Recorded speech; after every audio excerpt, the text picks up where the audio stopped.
আমাদের একটা মেইল আমি পড়ছি। যেভাবে লিখেছেন সেভাবে পড়ছি। রাসেল ভাই, আশা করি ভালো আছেন। আমি প্রীতম ভৌমিক। আমি বাংলাদেশি, কিন্তু ভারতে বিজনেস করি, তাই পরিবার নিয়ে এখানেই আছি। আমি স্টুডিওতে আসা আমার পক্ষে সম্ভব নয়, তাই লিখছি।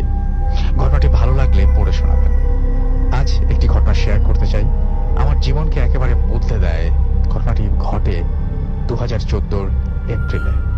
আমি ভারতের রাজস্থানের কোটা নামক একটি জায়গায় ঘুরতে গিয়েছিলাম। আমি অপরিচিত জায়গায় একা যেতে পছন্দ করি। তখনও আমি একা ছিলাম।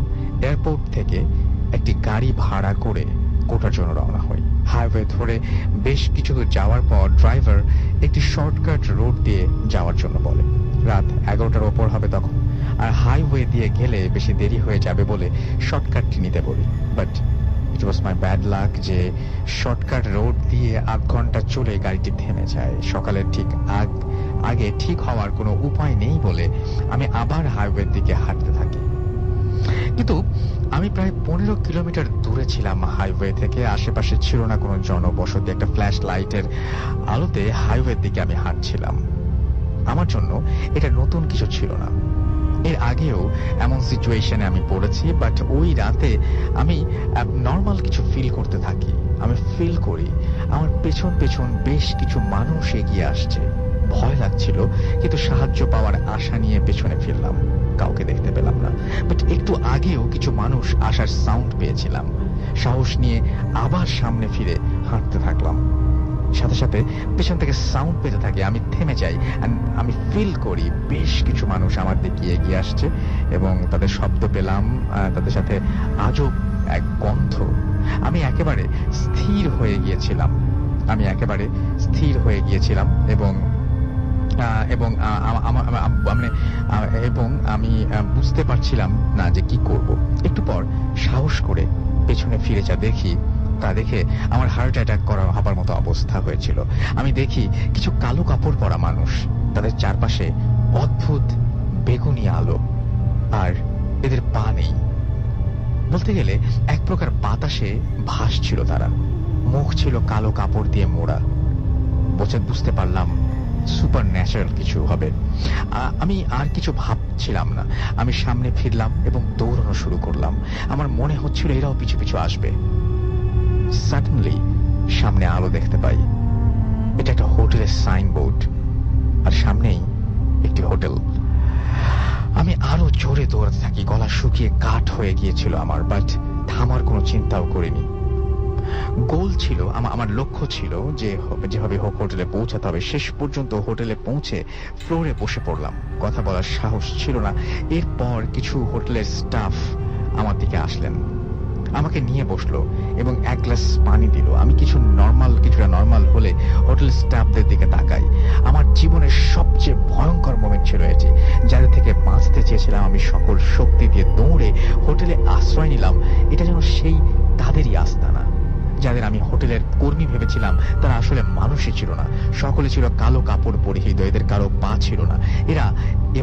এদের মুখ খোলা ছিল এবং আর তা ছিল ভয়াবহ। চোখ ছিল সম্পূর্ণ কালো, নাক গাল সবকিছু ছিল ঝলসানো। নাক আর চোখ দিয়ে বেগুনি কিছু একটা বেরিয়ে আসছিল। আর কিছু দেখার আগেই আমি অজ্ঞান হয়ে যাই। পরের দিন আমি নিজেকে আবিষ্কার করি হাসপাতালে। এক পুলিশ কর্মচারী আমাকে প্রশ্ন করলো, আপনি গভীর জঙ্গলে কি করছিলেন? আপনাকে আমরা একটি গাছের নিচে খুঁজে পাই, আর আপনি গত 13 দিন কোথায় ছিলেন?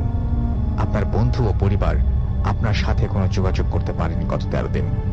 আমি কিছুই বুঝতে পারছিলাম না। 13 দিন কিভাবে সম্ভব? আমি তো গতকালই বাসা থেকে এয়ারপোর্টে যাই। রাজস্থান এয়ারপোর্ট থেকে কাল রাতেই তো আমি গাড়িতে উঠলাম। সবই তো মনে আছে। 13 দিন নিখোঁজ থাকে কিভাবে? একটু পর আমার বাবা আসে, আমাকে বলে, কোথায় ছিলে তুমি? আমি রাজস্থান যাওয়ার জন্য বাসা থেকে এয়ারপোর্টে গিয়ে এখানে আসলে কিভাবে? আমি জিজ্ঞেস করলাম, আমি এখন কোথায়? বাবা উত্তর দিল, তুমি এখন রাজস্থান থেকে 1000 কিলোমিটার দূরে পাঞ্জাবের পাঠানকোটের একটি হাসপাতালে। আর তোমাকে পাওয়া গিয়েছে পাঠানকোটের একটি জঙ্গলে। একদল গ্রামবাসী তোমাকে সেখানে দেখতে পায়। আমি শারীরিকভাবে একদম সুস্থ ছিলাম, একটা আঁচড়ও পাওয়া যায়নি আমার দেহে। কিভাবে সম্ভব? আমি আর কিছু বলিনি, চুপ ছিলাম, কারণ কোনো উত্তর ছিল না আমার কাছে। কোনোভাবে বিশ্বাস হচ্ছিল না, যাদের অস্তিত্ব আমি কখনো বিশ্বাস করতাম না, আজ তাই আমার জীবন একেবারে বদলে দিয়েছে।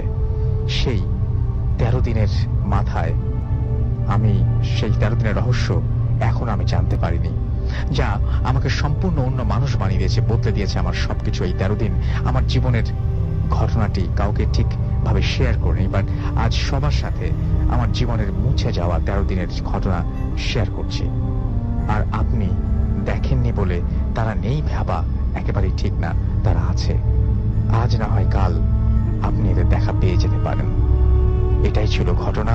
ভালো লাগলে পড়ে শোনাবেন। Thank you. আসসালামু আলাইকুম রাসেল ভাই, আমার নাম আভা ইসলাম। আমি কানাডাতেই থাকি এবং আমি এখানে একটা ইউনিভার্সিটি, আমি নামটা বললাম না, ইউনিভার্সিটিতে ফার্স্ট ইয়ারে পড়ছি অ্যাজ এ মেডিকেল স্টুডেন্ট। আমার দেশের বাড়ি দাসপাড়া, সিলেটে। আজকে আমি আপনার সাথে যে ঘটনাটা শেয়ার করব, এটা হচ্ছে একটা ভিলাকে নিয়ে প্রায় 3 বছর আগের ঘটনা। এই ভিলাটি বেশ বড় এবং প্রত্যেকটা রুম দেখতে একেবারে রাজমহলের মতো। যেহেতু আমার বাবা একটি ভাইটাল পোস্টে চাকরি করেন কানাডাতে, তাই বাবার কোম্পানি থেকে আমাদেরকে এই ভিলাটি গিফট করা হয়েছে। প্রথম কয়েকদিন বেশ ভালোই কাটলো এবং আব্বু এইটার জন্য একটা হাউস ওয়ার্মিং পার্টিও রেখেছিলেন আব্বুর কলিগদের সাথে। তারপর ঠিক 2 মাস পরেই ভিলাতে শুরু হয় worst paranormal activities. At first নানান ধরনের ছোটখাটো ঘটনা ঘটত। যেমন আমি একদিন রাতের বেলা খুব দেরি করে ঘুমাই, পড়াশোনা করে একটু ফেসবুক দেখে জাস্ট ঘুমোতে যাই এবং ঘুমাতেই বেজে যায় ভোর 4টা। যেহেতু আমাদের অফিসিয়াল উইকেন্ড স্যাটারডে এবং সানডে, তাই ফ্রাইডে একটু দেরি করেই আমরা ঘুমাই।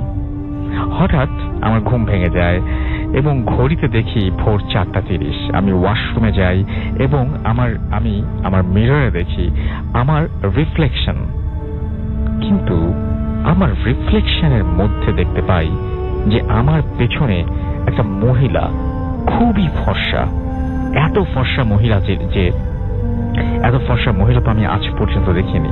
দেখতে খুবই সুন্দর এবং দাঁড়িয়ে আছে। এট ফার্স্ট আমি জাস্ট হঠাৎ দেখে আঁতকে উঠি। যখন পেছনে ঘুরে তাকাই তখন দেখি যে কেউ নাই। আবার মিররে তাকাই, অ্যাজ ইউজুয়াল কেউ নাই। হঠাৎ ভুল দেখছি বা হ্যালুসিনেশন হচ্ছে এরকম কিছু, এটা বলে নিজেকে সান্ত্বনা দিয়ে উড়িয়ে দিলাম। একটু অনেক দেরিতে ঘুমালাম এবং উপর থেকে আমার ইউজুয়ালি ঘুমও অনেক কম হয় এবং তাই আমি হয়তো এরকম ধরনের কোনো ননসেন্স কিছু দেখেছি এরকম একটা জিনিস চিন্তা করি না। ওই দিন থেকে প্রত্যেক রাত 12টার পর আমি শুনতাম আমার ওয়াশরুমের ট্যাপ থেকে পানি পড়ার শব্দ। আমি ওয়াশরুমে যাই এবং দেখি যে ওখানে কিছুই নেই, সব নর্মালি বন্ধ আছে, ওয়াশরুমে অ্যাবনর্মাল কিছু নেই। তারপর আমি বিছানায় জাস্ট বসেছি, আমি আবার শুনতে পাই পানি পড়ার শব্দ। আমি আর চেক করার জন্য উঠি না, আমি সোজা আব্বুকে ডাক দেই এবং বলি যে আমার ওয়াশরুম পাইপ লিক করেছে। যাই হোক, সেই দিন গেল। ওইটার পরের দিন আমি শুনতে পাই যে আমার বিছানার নিচ থেকে টক টক এরকম করে কে জানি শব্দ করছে। আবার শুনতে পাই যে কে যেন কাঁদছে, আবার হাসছে, আবার টক টক, এরকম সিকোয়েন্সে হচ্ছে। তারপর আমার সামনেই একটা বড় জানালা আছে, জানালাতে পর্দা লাগানো, পর্দার পেছনে আমি একটা শ্যাডো দেখতে পাই। যেহেতু ভোর 5টা, তাই আকাশের একটু আলোতে দেখতে পাই একটা শ্যাডো এবং এইসব আমি আমার মনের ভুল বা হ্যালুসিনেশন মনে করে উড়িয়ে দিই। আবারও আমি এইসব অ্যারাউন্ড 1 উইক ধরে দেখতে পাই, কিন্তু আমি সায়েন্সের কিছু এক্সপ্লেনেশন দিয়ে এইসব চ্যাপ্টারকে বন্ধ করে ফেলি। কিন্তু অ্যারাউন্ড নেক্সট ডে যখন আমি এবং আমার আম্মু, আমার সিবলিং বাসায় একা থাকি, এক্সকিউজ মি, তখন হঠাৎ করে ইলেকট্রিসিটি চলে গেল এবং নর্মাল ভাবে আমরা নিলাম এটা যে ইলেকট্রিসিটি চলে গেছে, কিন্তু অ্যাবনর্মাল জিনিসটি হচ্ছে নর্মালি ইলেকট্রিসিটি যাওয়ার কথা না, কিন্তু ওই দিন ফর লং আওয়ার্স এর জন্য ইলেকট্রিসিটি চলে যায়। প্রায় টানা 8 ঘন্টা হয়ে গেল ইলেকট্রিসিটি আসছে না। তাই আম্মু আব্বুকে কল করে দিল এবং আব্বুর লাইন আনরিচেবল এরকম বলছে। আমার মোবাইল থেকে ট্রাই করলাম, তাও আনরিচেবল। ওয়ারাজ আম্মু যখন ইলেকট্রিশিয়ানকে কল করলো, লাইন গেছে। তাই ইলেকট্রিশিয়ানের সাথে কথা বলার সময় লাইন হঠাৎ করে কেটে যায়। আমরা ভিলা থেকে বের হব, আমাদের দরজা জ্যাম হয়ে গেছে, কোনোভাবে খোলা যাচ্ছে না। উইন্ডো আমি ভাঙার ট্রাই করেছি, যেহেতু গ্লাসের উইন্ডো ছিল। আমি কিচেন থেকে ফ্রাইং একটা প্যান নিয়ে এসে ট্রাই করেছিলাম ভাঙার, এবং প্যান ভেঙে গেল, কিন্তু গ্লাস ভাঙছে না। এবং দেখে আম্মু ভয় পেয়ে গেল, এবং আশ্চর্য একটা ব্যাপার এটা। এবং তারপর আমরা সবাই শুনলাম যে আমার রুম থেকে কে যেন জোরে জোরে চিৎকার দিচ্ছে। আমি প্রথমে শুনলাম, পরে আবার একটা এক্সপ্লেনেশন দিয়ে উড়িয়ে দিলাম। অ্যাট ফার্স্ট প্যারানর্মাল কিছু যে হচ্ছে সেইটা আমার মাথায় আসেনি, কিন্তু যখন চিৎকারটা বেশ জোরে জোরে শোনা যায় তখন আমরা একটু অ্যালার্ট হয়ে যাই। এবং কি হচ্ছে এখানে, প্রথমে আমি শুনলাম, তারপর আমরা শুনলাম, তারপর হঠাৎ করে আমরা শুনতে পাই কে যেন হাসছে, খুব জোরে জোরে হাসছে। আবার শুনতে পাই কে যেন খুব জোরে জোরে কাঁদছে। আমার বেবি ব্রাদার, যার আগে মাত্র 10 মাস, সে হঠাৎ কান্না শুরু করে, এবং কোনোভাবে তার কান্না আম্মু থামাতে পারছে না। তারপর আমরা শুনতে পাই আমাদের বাহিরে যাওয়ার যে মেইন গেট, সেটা পেছন থেকে আমার আব্বুর আওয়াজ। যেহেতু আব্বু এসে পড়েছে, আমরা সবাই একটু রিল্যাক্স হয়ে যাই, এবং আব্বুকে বাইরে দাঁড়িয়ে আছে, এবং আমরা ভেতর থেকে আব্বুর সাথে কথা বলছি। অ্যাট লাস্ট দরজাটা খুলতে পারলাম, কিন্তু আমরা বাইরে দেখে কেউ নেই। তাহলে আমরা কার সাথে কথা বললাম? আম্মু তো আরো ভয় পেয়ে যায়, এসব হচ্ছে কি।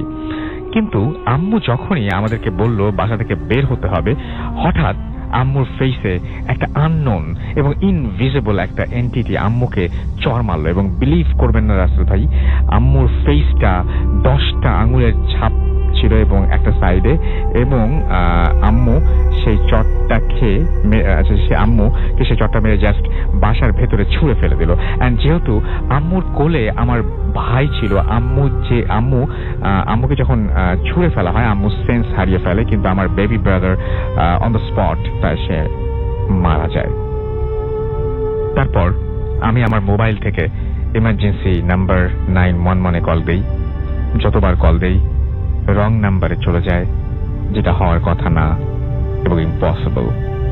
অ্যাট লাস্ট আম্মুর মোবাইল থেকে পুলিশকে কল করা হয়, বাসার অ্যাড্রেস বলি এবং ওদেরকে আমার আব্বুর মোবাইল নাম্বারও দেই, আব্বুকে ইমিডিয়েটলি কল করে ইনফর্ম করতে, কারণ আব্বুর মোবাইল আমরা পাচ্ছিলাম না। তখন পুলিশ আসলো, আমাদেরকে বাসার ভেতর থেকে বের করলো, এন্ড যখন ওরা দরজা খুললো তখন ইজিলি খুলে গেছে।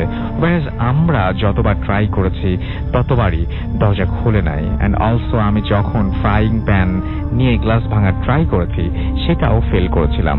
তারপর আম্মু এবং আমার ভাইকে অ্যাম্বুলেন্সে হসপিটালে নিয়ে যাওয়া হয়, এবং যখন আম্মুর সেন্স ফেরে আম্মু জিজ্ঞেস করেন আমাকে যে ওয়াইস কই, আমার ছোট ভাইয়ের নাম এটা। তখন আমি বলি যে ডক্টর বলেছে সে মারা গেছে, কারণ ওর ব্রেন হ্যামারেজ হয়েছিল এবং যেটার জন্য সে সেইখানেই অন দ্য স্পট মারা যায়। আমি জানি এটা বিশ্বাস করার মতো না, কিন্তু যারা এক্সপেরিয়েন্স করেছেন শুধু তারাই জানেন এবং বুঝবেন যে কতটা কষ্টকর এইসব সিচুয়েশন, এবং এইসব সিচুয়েশনের সম্মুখীন হওয়ার এবং একটা 10 মাসের বাচ্চার প্রাণ হারাবার। আমার কাছে আরো ঘটনা আছে কানাডার এবং আমার গ্রামের বাড়িতে। আপাতত এই ঘটনাটা পাঠালাম, ভালো লাগলে পড়ে শোনাবেন। Thank you. আসসালামু আলাইকুম আসল ভাই, আমি উপম দাস সরকার ইস্টার্ন বিশ্ববিদ্যালয়ে পড়ালেখা করছি। সো আমি আমার জীবনের একটি অতি প্রাকৃতিক ভৌতিক ঘটনা আপনার সাথে শেয়ার করছি। আসল ভাই, ঘটনাটি ছিল শীতকালে। তো আমার এক পরিচিত এক আত্মীয় শীতকালের কোনো এক রাতে মারা যান, ঠিক 5টা 5:30টার দিকে। তো তারপরে সেখানে আমরা উপস্থিত হই এবং সেটা ছিল সিলেট অঞ্চলে, সিলেটের সুনামগঞ্জে। তো আমাদের ওই সিলেট সুনামগঞ্জ থেকে তার বাড়ি যেতে 10 কি 11 ঘন্টা লাগতো, কারণ রাসেল ভাই আপনি জানবেন যে সিলেট থেকে রাজশাহীর দূরত্বটা অনেক হবে। তো যেহেতু আমাদের আত্মীয় হয় সেহেতু রাত্রেবেলা সকলে সিদ্ধান্ত নিল যে তার লাশ তার বাড়িতে পাঠিয়ে দেওয়ার ব্যবস্থা করা হবে। তো সে লাশের গাড়িতে যে আমার যে খালামণি আর কি মৃত্যুবরণ করেছিল, সে খালামণির ভাই মানে আমার মামা এবং তার এক বন্ধু ছিল, দুজন পিক আপের পিছনে উঠলো এবং রাসেল ভাই, আমি এবং আমার এক দাদা ছিলেন, আমরা দুজন পিক আপের ড্রাইভারের সাথে উঠলাম। এবং তাছাড়াও আরেকজন বয়স্ক মতো মুরব্বী আমাদের প্রতিবেশী খুব সাহসী করেছিল, তো ওনাকেও আর কি গাড়িতে নেওয়া হলো। তো আমরা 5 জনে লাশ নিয়ে রাজশাহীর উদ্দেশ্যে রওনা দিলাম রাসেল ভাই। তো রওনা দিয়েছি যখন, তখন ঠিক 7টা বেজে গেছে। তো আমরা যাচ্ছি রাসেল ভাই 2 ঘন্টা 3 ঘন্টার মতো হয়েছে। এমন সময় যে আমাদের যে ড্রাইভার ছিল, ছোট পিক আপ, লাশ বহন করা পিক আপের যেমন সাইজ ওরকম, তো ড্রাইভারটা বলছে রাসেল ভাই যে তার কাছে খুব ভার ভার লাগছে গাড়িটা। তো আমরা অবাক হয়ে গেলাম যে গাড়ি ভার ভার লাগে। সে বললো যে মানে ইট বোঝাই করলে যেরকম ভার হয় ঠিক সেরকম লাগছে তার কাছে, সে খুব ঘামছিল। তো তখন আমি ভাবলাম যে হয়তো সে ভয় পেয়ে অ্যাক্সিডেন্ট করতে পারে বা কিছু হতে পারে। তো আমি বললাম যে ড্রাইভার সাহেব আপনি গাড়িটা একটু রাস্তার পাশে রাখুন, চা নাস্তা করে আমরা আবার রওনা দিব। তো ভালো কথা, রাসেল ভাই গাড়িটা থামানো হলো এবং পরবর্তীতে আমরা পিক আপের উপরে গিয়ে দেখলাম যারা ছিল সবাই ভালো আছে, কোনো সমস্যা নেই, ঠিক আছে। তো আধা ঘন্টা পর আমরা নাস্তা টাস্তা করে আবার রওনা দিই রাসেল ভাই। এমন করতে করতে আমরা যখন মেন রোড ছেড়ে রাজশাহী ঢোকার জন্য একটু গ্রামের পথ ধরে শর্টকাটের জন্য ড্রাইভার যখন ঢোকায় গাড়িটা, তখন রাত 10:30 থেকে আনুমানিক 11টা বাজে রাসেল ভাই। তো ঠিক সেই মুহূর্তেই সেখানে রাসেল ভাই বলে রাখা ভালো, চারপাশে অন্ধকার, কোনো বাড়িঘর দেখা যাচ্ছিল না এবং অনেক গাছগাছালি ছিল, মাদারি গাছ, আপনার বট গাছ সহ বিভিন্ন বড় বড় গাছ ছিল। তেমন একটা পর্যায়ে হঠাৎ করে গাড়ি একটা হোঁচট খায় এবং ব্রেকটা ফেলের মতো হয়ে যায়। তো একটু খাদের মতো একটা কোনাতে গাড়িটা আসলে পড়ে যায়। তেমন সময় রাসেল ভাই পিক আপের উপর থেকে 2-3 জন চিৎকার দিয়ে বলে যে লাশটা নিচে পড়ে গেছে রাসেল। তো এত অন্ধকার রাতে লাশ নিচে পড়ে গেছে। আমরা যাই হোক গাড়ির ভিতর থেকে গাড়ির হেডলাইট চালানো হলো। আমরা যদি আমাদের কাছে টর্চ লাইট ছিল, মোবাইলের লাইট ছিল, আমরা সবাই লাইট নিয়ে দেখি কি রাসেল ভাই নিচে লাশটি যেভাবে পড়েছে, ওটা আসলে বললে বিশ্বাস করবেন কিনা জানি না, লাশটি মানে হাফ শূন্য উঠে আছে এবং হাফ মাটিতে পড়ে আছে, এরকম একটা ওয়েতে রাসেল ভাই পড়েছিল। তো যাই হোক মুরব্বী করে যে লোকটা ছিল সে বললো যে তোমরা একটু কোরআন শরীফ তেলাওয়াত করো, এরকম লাশ বহন গাড়িতে এরকম হতেই পারে। তো ঠিক সেই মুহূর্তে রাসেল ভাই কোরআন শরীফ তেলাওয়াত করলো মুরব্বী লোকটি, এবং আমরা সবাই দোয়া করতে লাগলাম, দোয়া করতে লাগলাম। অবশেষে আস্তে আস্তে লাশটা শান্ত হলো এবং মাটিতে আবার পতিত হচ্ছে। তো তখন ওটাকে আবার উঠিয়ে ট্র্যাকের উপরে উঠিয়ে ড্রাইভার সাহেব চালানো শুরু করলো এবং অনেকে বললো যে এরকম মাঝরাতে লাশ নিতে হলে এরকম হয়, তো একটা কোরআন শরীফ লাশের সামনে দিয়ে দেওয়ার জন্য। তো রাসেল ভাই আমাদের ভুল হয়েছিল যে আমরা যখন লাশটা উঠাই তখন ভুল করে কোরআন শরীফটা ওঠানো হয়েছিল না, তো এই কারণে হয়তো সমস্যা হতে লাগলো। তার বেশ কিছুক্ষণ পরে 2 ঘন্টা বা 3 ঘন্টা পরে রাত যখন 12টা 12:30 একটু বেশি হবে, তখন আমরা রাসেল ভাই চৌরাস্তা পার হচ্ছি। ঠিক এমন সময় আমাদের পিক আপের সামনে আমরা দেখতে পেলাম রাসেল ভাই 2-3 জন মৌলবীর মতো লোক, জুট টাইপের, তারা আমাদের গাড়িকে হাত ইশারা দিয়ে থামাচ্ছে। তো গাড়ি থামানোর পরে জিজ্ঞেস করলো কোথায় যাচ্ছেন। আদবের সহিত আমরা বললাম যে আমরা রাজশাহীতে যাব, আমাদের গাড়িতে লাশ আছে। তো হুজুরের একজন হুজুর, তার ব্যবহারটা একটু অন্যরকম হলো, সে হয়তো কিছু একটা দেখেছে বা বুঝতে পেরেছে। সে বললো যে বাবা যান, তোমরা যে যাচ্ছ পথে খুব সাবধানে থেকো, হয়তো বিপদ হতে পারে। তো রাসেল ভাই আমরা কথাটাকে সেরকম গুরুত্ব সহিত না দিয়ে আমরা যেতে লাগলাম। তো যেতে যেতে রাসেল ভাই আরো আধা ঘন্টা বা 40 মিনিট হয়েছে, এমন সময় হঠাৎ মানে পিক আপের উপর থেকে চিৎকার শোনা যাচ্ছিল। তো চিৎকার শুনে আমরা গাড়ি থামিয়ে 2 জন যাই এবং উপরে পিক আপের উপরে যে 2 জন ছিল তারা একজন আর কি খুব ভয় পেয়েছে। সে বলছে যে লাশের যে কাফনের কাপড় ছিল তার মধ্যে থেকে ভাইব্রেশনের মতো আর কি রাসেল ভাই মানে কোনো একটা কম্পন হচ্ছে এবং লাশের হাতটা নাকি বারবার নড়ে উঠছিল। তো আমরা যখন যে লাইট মারি তখন এরকম কিছু আমরা দেখিনি, কিন্তু একটা মজার বিষয় লক্ষ্য করলাম যে লাশের যে পায়ের জায়গাটা সেটা আস্তে আস্তে রাসেল ভাই ছিঁড়া, ওই জায়গাটা পুরো কাফনের কাপড় থেকে 2টা পা বেরিয়ে গেছে। এবং রাসেল ভাই বিশ্বাস করবেন না যে পায়ের ওখানে মানে ব্লাড জাতীয় কিছু একটা ছিল, কিন্তু তার মৃত্যু হয়েছিল স্বাভাবিকতই, কোনো ব্লাডের কথা না। লাশ যে পড়েছে সেখানে কোনো ব্লাড থাকার কথা না রাসেল ভাই। তো এমন সময় আমরা খুব ভয় পেয়ে যাই এবং ঘাবড়ে যাই। আমরা যেহেতু একটা বাজারের মধ্যে ছিলাম, তো বাজারের ভিতরে যে আমরা তারপরও মোমবাতি আগরবাতি কিনে যেভাবে হোক আমাদের যেতে হবে, সবাই সবার ভয়কে সংযত করে পথে যাত্রা করি রাসেল ভাই। এবং আমি তখনও বুঝিনি যে আমাদের জীবনে রাসেল ভাই এমন একটা এক্সপিরিয়েন্স হবে। সেটা হয়ে গেল ঠিক আপনার রাত্র 3:30টার দিকে। ঠিক তখন হঠাৎ করে গাড়িটা আপনার মাঝার রোডের কাছে গিয়ে গাড়িটা থেমে গেল, স্টার্ট ছিল না। তো গাড়ির পিছনে যে দুজন ছিল তাদের একজন হাওমাও করে কাঁদতে কাঁদতে নিচে পড়ে গেল এবং সে বলল যে লাশটা উঠে বসেছে। তো রাসেল ভাই আমরা সবাই অবাক হয়ে গেলাম যে লাশ উঠে বসবে, আশেপাশে কোনো লোক নেই, পুরো অন্ধকার রাত্র, নির্জন রাত্র, দূরে একটা বাকি দেখা যাচ্ছিল। তো সবাই খুব ঘাবড়ে গেলাম। তো অবশেষে রাসেল ভাই যখন জিনিসটা দেখতে পেলাম যে লাশটা ঠিকই আছে, বাট এটা উপর করে বসে রাসেল ভাই যেরকম হয় ঠিক সেরকম আছে। তো রাসেল ভাই এটা দেখার পরে আমাদের ড্রাইভার সাহেব আর গাড়ি চালানোর সাহস করলো না। ওখানে আমরা 4জন বসেছিলাম যুবথুবু হয়ে, খুব ভয়ে ছিলাম রাসেল ভাই। এবং অবশেষে যখন 5:30 কি 6টা বাজে মসজিদের আজানের ডাক শোনা যাচ্ছিল, আকাশটা একটু একটু করে ফর্সা হচ্ছিল, রাসেল ভাই তখনই আমরা ওখান থেকে দুজন ছুটে গিয়ে মসজিদ থেকে মুয়াজ্জিন এবং কোরআন শরীফ আনানো হয়। তারপর রাসেল ভাই গাড়ির পাশে কোরআন শরীফ রাখা হয়, কোরআন তেলাওয়াত করা হয় এবং অবশেষে যখন পরিস্থিতি ধীরে ধীরে শান্ত হয় তখন রাসেল ভাই আমরা রাজশাহীতে পৌঁছে যাই। তো রাসেল ভাই মানুষের জীবনে এমন কিছু ঘটনা ঘটে যার ব্যাখ্যা দেওয়া হয়তো সবসময় বৈজ্ঞানিকভাবে দেওয়া সম্ভব না। তবে রাসেল ভাই নিজের আত্মীয়র সাথে ঘটায় আমি জিনিসটা সম্পূর্ণভাবে বিশ্বাস করতে বাধ্য। এবং আমি ভূত এফএমের সাথে সবসময় আছি। সবাই ভালো থাকবেন, সবার জন্য দোয়া কামনা করছি।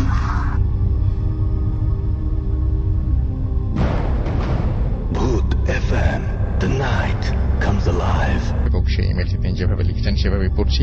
কেমন আছেন জানতে চাইলাম না, কারণ আপনি সবসময় ভালো দলের রাসেল ভাই। আমরা ভূত এফএমের নিয়মিত শ্রোতা। আমি হিমু এবং হানি আমার কাজিন বগুড়া থেকে লিখছি। আমরা আপনার সাথে আমাদের জীবনে ঘটে যাওয়া কিছু ঘটনা শেয়ার করছি, ভালো লাগলে পড়ে শোনাবেন। আমাদের পক্ষে স্টুডিওতে যে ঘটনা শেয়ার করা সম্ভব না, ভূমিকা না করে সরাসরি ঘটনায় যাই। আমাদের বাড়ি বগুড়া থেকে বাইরে। পড়াশোনার সুবাদে আমরা বগুড়ার এক মেসে থাকি। সঙ্গত কারণে জায়গার নাম এবং আমার পরিচয় বলতে পারছি না। আমি যখন প্রথমে মেসে উঠি তখন রুম দেখেই পছন্দ হয়। এত বড়, এত সুন্দর ডাবল সিটার রুম হতে পারে আমার ধারণা ছিল না। মেসে আমি এবং হানি এক রুমেই থাকি। আমাদের দিনগুলো স্বাভাবিকভাবেই চলছিল, কিন্তু আজ থেকে 2 মাস আগে কিছু অস্বাভাবিক ঘটনা ঘটতে শুরু করে। সকালে প্রাইভেট থাকায় সেই রাতে একটু তাড়াতাড়ি, আনুমানিক রাত 12টায় আমরা ঘুমিয়ে যাই। হঠাৎ করে হানির ঘুম ভেঙে যায়। সে মৃত আলোতে দেখে যে একটি মানুষ আকৃতির অবয়ব আমার বিছানার কাছে দাঁড়িয়ে আছে। অবয়বটি ধীরে ধীরে আমার কাছে আসছে। একটা সময় আমার গলা চেপে ধরার চেষ্টা করছে এবং হানির দিকে তাকিয়ে ভয়ঙ্করভাবে হাসছে। হানি যেন নিজের চোখকে বিশ্বাস করতে পারছিল না। এক পলকে সে দেখল অবয়বটি চাদরে মোড়ানো, ব্ল্যাক শ্যাডো টাইপের, আর চোখ দুটো অদ্ভুত ধরনের লাল।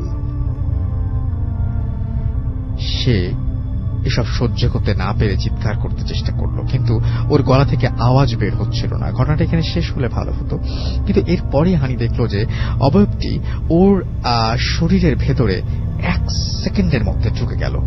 তারপর ওর আর কিছু মনে নেই। সকালে উঠে আমার সাথে সব শেয়ার করে, কিন্তু ব্যাপারটাকে আমি সিরিয়াসলি নেইনি। এর কিছুদিন পর আমার সাথেও অদ্ভুত কিছু ঘটনা ঘটতে শুরু করে। আমি পড়া শেষ করে যথারীতি বই টেবিলে রেখে ঘুমাই, কিন্তু সকালে উঠে দেখি যে বই টেবিলে ছিল না। সারা ঘর তন্ন তন্ন করে খুঁজি, কোনো লাভ হয়নি। এর মধ্যে আমাদের রুমে কেউ এসে বই সরানোও সম্ভব না। প্রায় 15 দিন পর একদিন সকালে বইটি মেঝেতে পড়ে থাকতে দেখি। বইটি কিভাবে উধাও হলো, আবার কিভাবে মেঝেতে আসলো, এর কোনো উত্তর আমার জানা নেই। এছাড়াও মাঝে মধ্যে কিছু কিছু প্রয়োজনীয় জিনিস উধাও হয়ে যায়। হয়তোবা ঘটনাটির সূচনা অনেক আগে। হানি আমার রুমে আসার আগে আমার সাথে আমার বান্ধবী থাকতো। ও মাঝে মাঝে রুমের ভেতর একটি মেয়েকে দেখতে পেত। আমাকে অনেকবার বলেছে, কিন্তু আমি বিশ্বাস করিনি। এরপর একদিন ও আমাকে তাড়াতাড়ি ঘুমিয়ে পড়তে বলে। ও অনেক আগে তাড়াতাড়ি ঘুমিয়ে পড়ে। আমি তখনও পড়ছিলাম। হঠাৎ লক্ষ্য করলাম ও কার সাথে যেন কি কথা বলছে।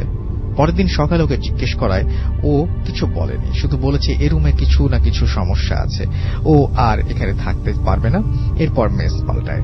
আমি তখনও ব্যাপারটা কেয়ার করিনি। ঘটনাক্রমে একদিন রাতে আমাকে একা থাকতে হয়। হঠাৎ করে রাত 12টার পর রুমের মধ্যে গোঙানির শব্দ শুরু হয়। শব্দটি ক্রমেই বাড়তে লাগলো। আমি ভাবলাম শব্দটা বাইরে থেকে আসছিল, তাই রুমের জানালা খুলি, কিন্তু বাইরের কিছু দেখতে পাইনি। তখন আমি ভয় পেতে শুরু করি। ভয়ে আমি দোয়া পড়তে শুরু করি। এক সময় আওয়াজটি থেমে যায়। সেদিন আমার সাথে আর কিছু হয়নি।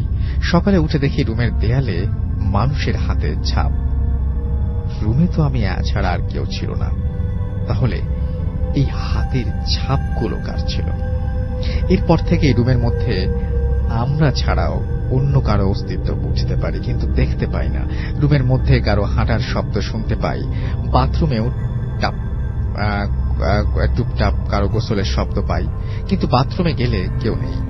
এখানে বলে রাখা ভালো যে আমাদের রুমের সাথে অ্যাটাচড বাথরুম।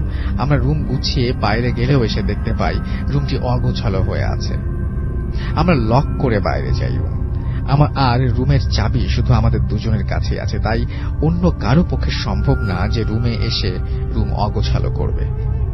আর সব সহ্য করতে না পেরে মেসের বড় আপুদের কাছে সব শেয়ার করি। প্রথমে আপুরা কিছু বলতে চায়নি। অনেক জোরাজুটির পর বলে যে আমাদের রুমে যারাই থাকতে আসে তারাই কিছু না কিছু প্রবলেম ফেস করে, কিন্তু এর কারণ আজও কেউ জানে না। আমি রাসেল ভাই, আমি জানি না আপনার কাছে ঘটনাটা কতটুকু বিশ্বাসযোগ্য মনে হয়েছে, কিন্তু ঘটনাটি সত্য। আর আমাদের এখন অবধিতে এমন কোনো শারীরিক ক্ষতি হয়নি। এখন আমরা এই রুমে বসে আপনাকে ইমেইল করছি, আর আগামী মাসে আমরা মেসটা পাল্টাচ্ছি। আমাদের জন্য দোয়া করবেন যেন আমাদের কোনো ক্ষতি না হয়। এই ছিল ঘটনা। নমস্কার রাসেল ভাই, আমি অহনা, আমি কলকাতা থেকে বলছি। আসলে আমি খুব রিসেন্ট আমার এক ফ্রেন্ডের সাথে একটা ঘটনা শেয়ার করি, যার পরিপ্রেক্ষিতে সে আমাকে সাজেস্ট করে ভূত এফএম এর ব্যাপারে, এবং আমি রিসেন্টলি ভূত এফএম এর ব্যাপারে জানতে পারি। বাট তারপর থেকেই আমি এবং আমার হাজব্যান্ড প্রায় যতগুলো সম্ভব ভূত এফএম এর রিসেন্ট এপিসোড ডাউনলোড করে শুনেছি বা লাইভও শোনার চেষ্টা করেছি। তো রাসেল ভাই, আজকে সেই ঘটনাটি আমি শেয়ার করতে চাইছি, যেটার থ্রুতে আমার ভূত এফএম এর সাথে পরিচয় হয়েছে। যাই হোক, আমি এবং আমার হাজব্যান্ড দুজনেই কর্মসূত্রে দেশের বাড়ি থেকে কলকাতায় থাকি। লাস্ট ইয়ার পুজোর সময় আমরা দেশের বাড়ি যাই, এবং আমার শ্বশুরমশাই কর্মসূত্রে বাইরে থাকেন। আর কোনো বিশেষ কারণে সেদিনই আমার শাশুড়ি মাকে হঠাৎ করে তার বাপের বাড়ি থেকে ফোন আসায় তাকে বাপের বাড়ি চলে যেতে হয়। তো সেই দিন রাত্রেবেলায়, মানে সেই দিনটা আমি এবং আমার হাজব্যান্ড দুজনেই মা বাবার রুমেই থেকে যাই। তো যাই হোক, রাত্রেবেলা মোটামুটি খাওয়া দাওয়া করে গ্রামের সাইড ঘুমিয়ে পড়েছি। তো হঠাৎ করে মোটামুটি 3:30 আমার এক্সাক্ট মনে নেই, 2:30-3টে নাগাদ হঠাৎই আমার ভীষণ অস্বস্তি হতে শুরু করে। কি ধরনের অস্বস্তি আমি ঠিক বলে বোঝাতে পারবো না। একটা ভীষণ আনইজি ফিল হয়, একটা গরম লাগতে থাকে, অদ্ভুত একটা ব্যাপার। তো আমি চোখ খোলার চেষ্টা করছিলাম, বাট আমি চোখটাও খুলতে পারছি না, এমন অদ্ভুত সিচুয়েশন। তো হঠাৎ করে আমি চোখটা মনে জোরে খুলে ফেলি। চোখ খুলে যেটা আমি দেখি সেটা ভীষণই অদ্ভুত। একটা 1 থেকে 1.5 বছর বয়সী একটা বাচ্চা ছেলে, গায়ের রংটা পুরো ধূসরই হবে, কালো বাট ধূসর গায়ের রঙের একটি বাচ্চা ছেলে অপলক দৃষ্টিতে আমার মাথার কাছে বসে আমার মুখের দিকে তাকিয়ে রয়েছে, এবং সেই চাহনিটার মধ্যে কোনো ভয়ঙ্করতা নেই, কিন্তু এত নিশ্চল, নির্বাক, শিউরে উঠেছিলাম আমি। এরপর আমি ভীষণভাবে চেষ্টা করি আমার সর্বশক্তি দিয়ে উঠে বসার, কিন্তু আমি কোনোভাবেই উঠে বসতে পারছিলাম না রাসেল ভাই। আমার হাত পা সমস্ত কিছু যেন প্যারালাইজড হয়ে গেছিল। আমি চোখটাও ইভেন বন্ধ করতে পারছিলাম না। অনেক কষ্টে আমার মন বলছিল যে আমি একবার যদি আমার হাজব্যান্ডকে ডাকতে পারি, সে পাশেই শোয়া, তাকে আমি দেখতে পাচ্ছি, বাট আমি তাকে ডাকতে পারছি না, তাহলে আমার হয়তো এই ব্যাপারটা থেকে আমি বেরোতে পারবো, কিন্তু কোনো মতেই আমি তাকে ডাকতে পারছিলাম না। অনেক কষ্টে আমি কোনো মতে চোখটা খুলে তাকিয়ে উঠে বসি, এবং উঠে বসে আমার পায়ের দিকে প্রথম আমার চোখ যায়। আমি পায়ের দিকে তাকিয়ে দেখি ঠিক একই রকম আরেকটি বাচ্চা আমার পায়ের কাছে বসে অপলক দৃষ্টিতে আমার মুখের দিকে তাকিয়ে রয়েছে। আমি একইভাবে ভাবি যে পেছনের বাচ্চাটি হয়তো সেই বাচ্চাটি যে সামনে আমার পায়ের কাছে বসে রয়েছে। আমি সেটা দেখার জন্য আমি পেছন দিকে ঘুরে তাকাই এবং তখন আমি দেখি মাথার কাছেও ওই বাচ্চাটি ওইভাবে বসে রয়েছে এবং পায়ের কাছেও আরেকটি বাচ্চা একই রকম দেখতে ওইভাবে বসে রয়েছে। আমি ভীষণ ভয় পেয়ে যাই রাসেল ভাই, আমার হাত পা পুরো স্টিফ হয়ে যায়, অবশ হয়ে যায়, আমি বুঝতে পারি না আমি কি করব। তারপর আমার আর কিছু মনে নেই, কিন্তু এর পরের ঘটনাটা আমি আমার হাজব্যান্ডের কাছে শুনি যে আমার প্রচন্ড চিৎকারে নাকি তার ঘুম ভাঙে এবং সে আমাকে উঠে জিজ্ঞেস করে কি হয়েছিল, তারপর জল টল দেয়, তারপর আমি ধাতস্থ হই। যাই হোক, এই ঘটনা আমার হাজব্যান্ডকে ছাড়া আমি কাউকে বলিনি এবং হাজব্যান্ডও বাড়ির কাউকে জানায়নি, আমরা চেপে গেছিলাম। এরপরে মা ফিরে আসার পর আমাদেরকে অন্য আরেকটা ঘরে শিফট করে দেওয়া হয়, তো আমরা আমাদের ঘরে থাকি। এরপরে 2-3 দিন পরের ঘটনা রাজার ভাই, আমি হঠাৎ করে আমরা দুজন ঘুমোচ্ছি, আমার হাজব্যান্ড আমার দিকে মুখ করে ঘুমোচ্ছে এবং আমি তার দিকে মুখ করে ঘুমোচ্ছি। আমার ঘুম ভাঙতে আমি দেখি যে মোটামুটি ঠিক ওই সেই 2:30-3টে নাগাদই আমার হঠাৎ ঘুম ভেঙে যায়। আমি ঘুম ভেঙে দেখি যে রাসেল ভাই আমার হাজব্যান্ডের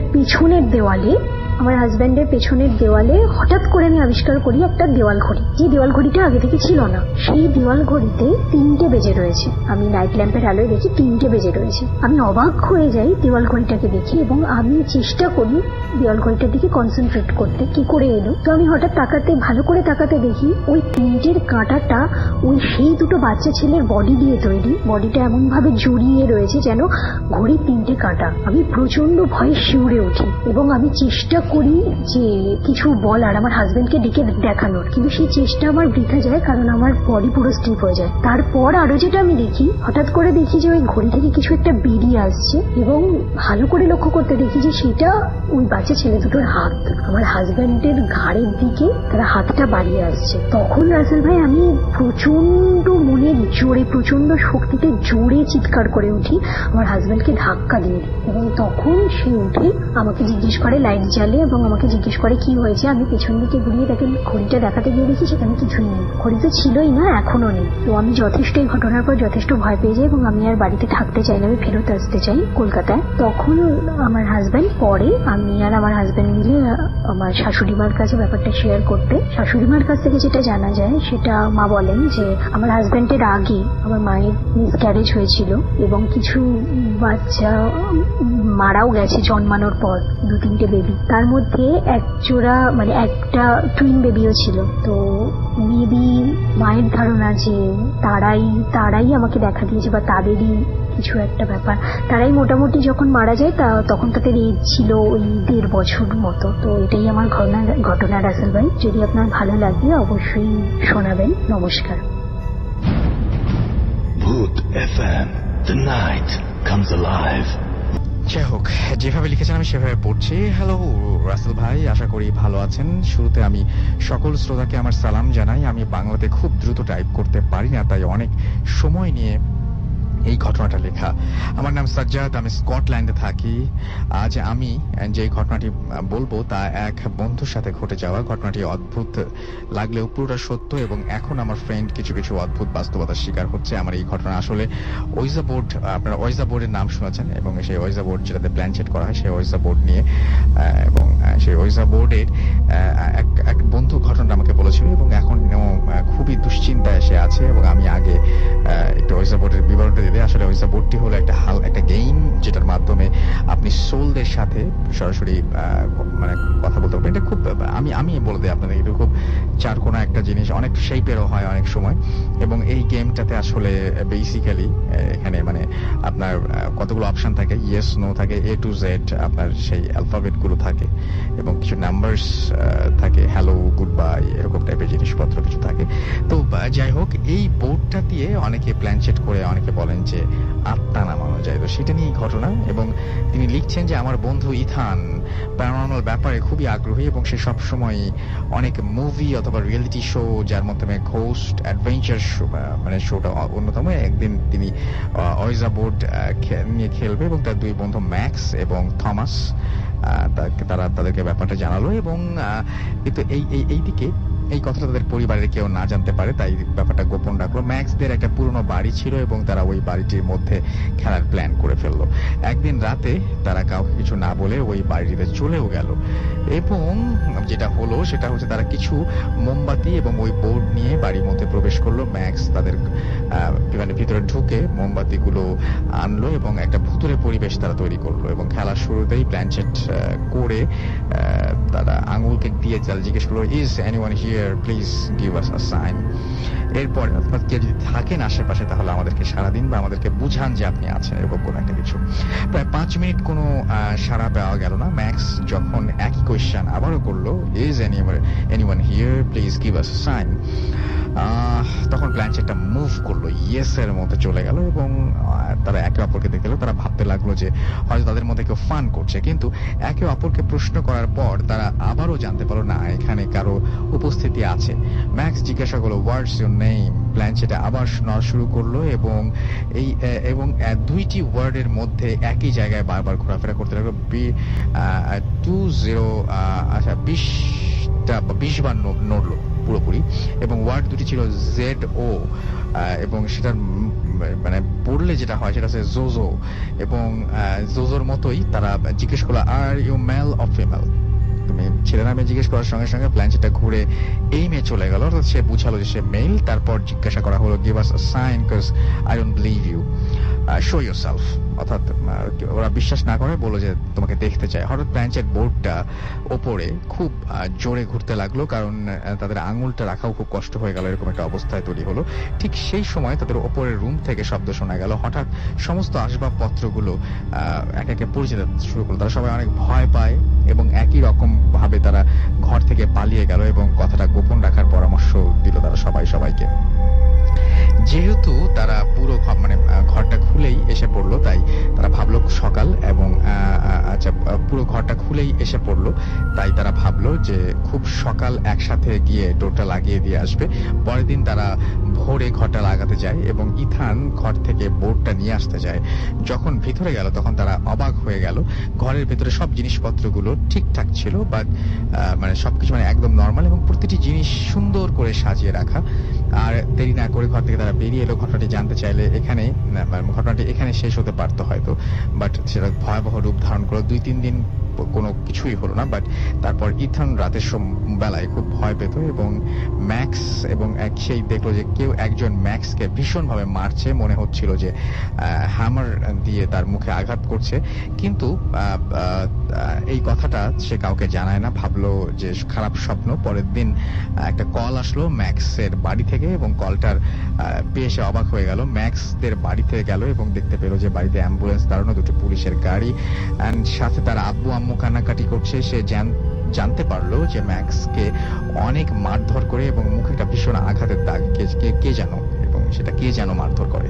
শুধু তাই নয়, ঘরের মধ্যে রুমের মধ্যে সে 666 এবং মানুষ না এরকম শেপের অনেকগুলো সিম্বল আঁকা দেখতে পেল রুমের মধ্যে। এই সাইন দুটো ছিল ডেমনিক সাইন, অনেকে জানেন আপনারা।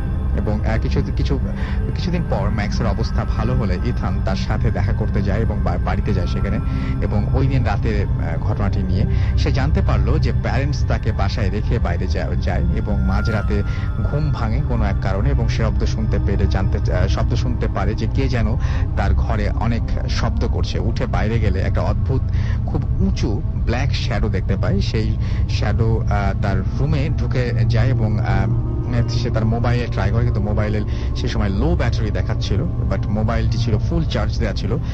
তারপর ওই ব্ল্যাক ফিগারটি রুমের ডোরের সামনে থেমে গেল এবং কিছুক্ষণ পর শব্দ পেয়ে দরজাটা খোলার জন্য সে এগিয়ে গেল এবং ডোরটা খুললো সাহস করে।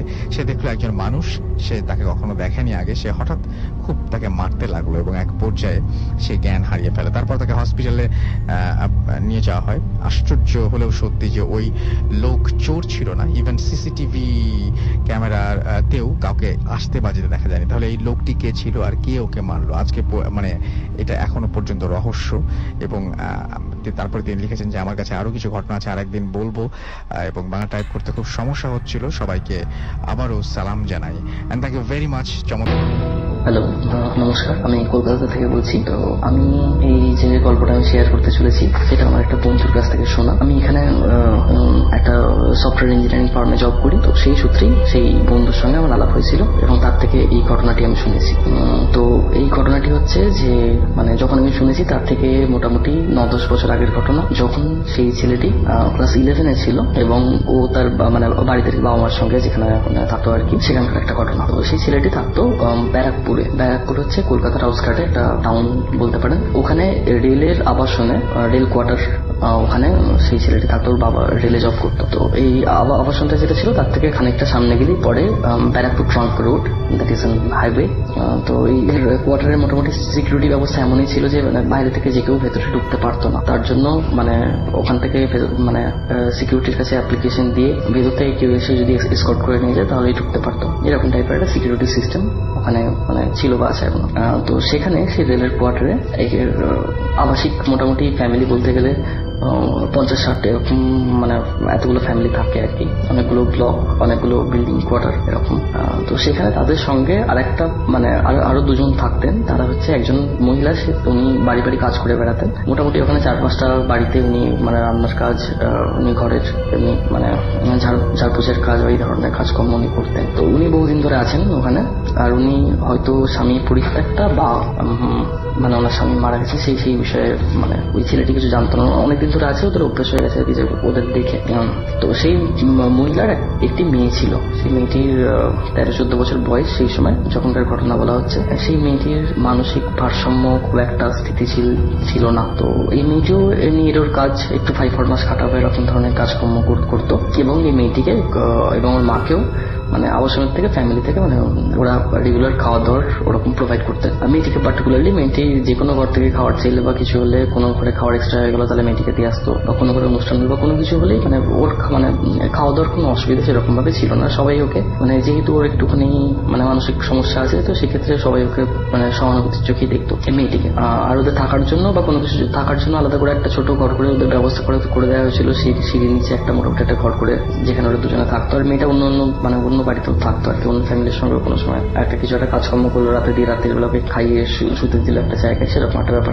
ওরকম একটা ওদের মধ্যে একটা র্যাপো ছিল আর কি, মানে আবাসীদের সঙ্গে আর এই মহিলা আর তার মেয়ের সঙ্গে। তো আর এখানে ক্যারেক্টারের কথা বলে রাখি যে এই গল্পের মানে একটা গুরুত্বপূর্ণ ক্যারেক্টার। তো সে হচ্ছে ওখানে একজন ভদ্রলোক, মানে সে হচ্ছে আমার যে বন্ধু যে আমাকে গল্পটা শেয়ার করেছে তার কলিগ, তার বাবার কলিগ আর কি। তো সেই ভদ্রলোক উনি মানে যে কোনো সময় মানে কারোর কোনো প্রবলেম হলো রাত্রে বিরেতে, মানে কারোর হঠাৎ শরীর খারাপ হলো কোনো বয়স্ক লোকের, সেখানে তো তাকে হসপিটালে নিয়ে যেতে হবে, নার্সিংহোমে নিয়ে যেতে হবে, বা এক্ষেত্রে বা ইভেন মানে কেউ মারা গেল আর কি, এরকম ঘটনা ঘটেছে যে রাত 2টোর সময় কেউ মানে একজন মারা গেছে, তার বডি ওখান থেকে হসপিটাল থেকে নিয়ে এসে সকাল পর্যন্ত রাখা, রেখে তারপর তাকে ক্রিমেশনের জন্য নিয়ে যাওয়া, এই ধরনের কাজ সেই লোকটা মানে মানে মানে উনি বেশ মানে সাহসী টাইপের ছিলেন। উনি সেই সব কাজগুলো নিজের মোটামুটি একা হাতে সামলাতেন, তার সঙ্গে কয়েকজন সহযোগী নিয়ে উনি এই ধরনের মানে ওনার একটা পরিচিতি ছিল সেই আবাসিকের মধ্যে, আবাসনের মধ্যে, যে মানে যে কোনো সমস্যায় বা যে কোনো মানে মানে কেউ একটা কোনো প্রবলেমে পড়লে উনি মানে একদম প্রথমে আসবেন। তো এবার আমি ঘটনাটা শুরু করছি। একদিন যখন আমি যেরকম বললাম আর কি, যে তখন আমার বন্ধুর বয়স না, বন্ধু মানে ক্লাস 11-এ পড়ে, মানে সেই সময় কত বয়স হয়, তো 17-18 বছর এরকম বয়স। তো সেই সময় একদিন হঠাৎ সকাল থেকে মেয়েটিকে, ওই যে মেয়েটি যার কথা বলেছিলাম মানসিক ভারসাম্যের একটু সমস্যা আছে, সেই মেয়েটিকে খুঁজে পাওয়া যাচ্ছে না। তো মানে সেটা সেদিন সকালবেলা অ্যাকচুয়ালি সবাই বুঝতে পারেনি, কারণ যে মেয়েটি যেহেতু মানে অনেক বাড়ি থেকে মানে অনেক বাড়ির থেকে খাওয়া দাওয়া করে বা কিছু করে, তো কিছুক্ষণের জন্য মেয়েটি ছিল না, সেটা নিয়ে বেশি কেউ সেরকম মানে চিন্তিত মানে সেটা নিয়ে খুব বেশি মানে মাথামাতি হয়নি আর কি। কিন্তু রাত্রেও যখন পাওয়া গেল না, দিয়ে তারপরে মানে লোকজন যখন কথাবার্তা বলে বুঝতে পারলো যে মেয়েটি দুপুরবেলা কারোর বাড়িতেই খায়নি বা মেয়েটাকে কেউ দেখতে পায়নি দুপুর থেকে, তখন একটা মানে মেয়েটাকে নিয়ে একটা খোঁজ খবর শুরু হলো যে মেয়েটি মানে কোথায় গেল বা কি হলো। মেয়েটিকে জেনারেলি মেয়েটি যেহেতু একটু মানুষের সমস্যা ছিল, সেই জন্য ওকে বাইরে সিকিউরিটি গার্ডরা মেয়েটি যদি বাইরে বেরোতে যেত, সিকিউরিটি গার্ডরা বেরোতে দিত না, বা দিত মানে ওর উপর নজর রাখতো যে বাইরে একটুখানি কাছাকাছি যাতে ঘুরে চলে আসে। তো সেই নিয়ে এবার মানে মানে অনেক ফ্যামিলি ওরকম মানে বেশ চিন্তিত যে মানে যেহেতু মাথাটাতে একটু প্রবলেম আছে, এবার সেই জন্য বাইরে গিয়ে কোথায় চলে গেল, কি হলো, আবার সামনে হাইওয়ে, গাড়ি চলে প্রচন্ড জোরে, তো এরকম একটা সিচুয়েশন। তো সেই করে রাত্রিবেলা অনেক খোঁজ খবর করা হলো, সিকিউরিটি গার্ডদের সঙ্গে জিজ্ঞেস করা হলো কি কবে লাস্ট দেখেছে, কোথায় দেখেছে, কি হয়েছে, সেই সব নিয়ে মানে সবকিছু হয়ে আলটিমেটলি জানা গেল যে মেয়েটিকে লাশ দেখা গেছে আগের দিন রাত্রিবেলা, মানে তার মানে সকাল থেকে মেয়েটিকে কেউ কোথাও মানে দেখেনি। তো সেই একটা চিন্তার বিষয়। যাই হোক, অনেক খোঁজ খবর করে রাত্রির মধ্যে কিছু বেরোনো না। আর মেয়েটির মাও তখন সে মানে সেও আর কি মানে মানে প্রচন্ড দুঃখিত আর কি। সে মানে বলছে যে দেখুন আপনারা কি করবেন বা এরকম একটা ব্যাপার। ওর নিজেও আর কি এদিক ওদিক দৌড়ে বেড়াচ্ছে, কিন্তু মেয়েটিকে খুঁজে পাওয়া যায় না। পরের দিনও প্রায় সারাদিন চলে গেল, খোঁজ খবর করে মেয়েটিকে খুঁজে পাওয়া গেল না। এবার এই অবস্থায় মানে আবাসনের মোটামুটি ফ্যামিলিগুলো তারা বেশ মানে দুঃখিত আর কি, কারণ মানে একটি মানে অসহায় মেয়ে বা সে বাইরে গিয়ে কোথায় গেল, কি হলো, আর তাকে একদমই পাওয়া যাচ্ছে না। তো সেই নিয়ে সবাই বেশ মানে চিন্তিত এবং দুঃখিত। তো এরকম একটা অবস্থায় ব্যাপারটা চলছে। তো সেই দিন রাত্রির বেলা আমি যে ভদ্রলোকের কথা বলেছিলাম, যিনি মানে সবারই মানে কোনো কারোর কোনো প্রবলেম হলে উনি অত্যন্ত তৎপর এবং উনি এগিয়ে যান। তো উনি রাত 8টার সময় অফিসের কাজ সেরে তারপর উনি কিছুক্ষণ ক্লাবে বসতেন। তো সেই ক্লাব সেরে উনি ঘরে ফিরছেন আর কি। উনি জেনে সাইকেলে ট্রাভেল করতেন। তো উনি সাইকেল করে মানে ফিরছেন, গেট থেকে ঢুকেছেন মানে আবাসনের মধ্যে মানে কমপ্লেক্সের মধ্যে ঢুকে উনি সাইকেলে করে যাচ্ছেন। সেই সময় উনি সামনে ওখানে আবাসনের একটা পাঁচিল ছিল কি, বাইরের যে পাঁচিল, বাইরের পাঁচিলের ভেতরের দিকে আবাসনের ভিতরে ওখানে রেলের বড় বড় পাইপ রাখা থাকতো। মানে একটা পাইপের ডায়ামিটার 4.5 থেকে 5 ফুট এরকম টাইপের বড় বড় পাইপ রাখা থাকতো। পাইপের উপরে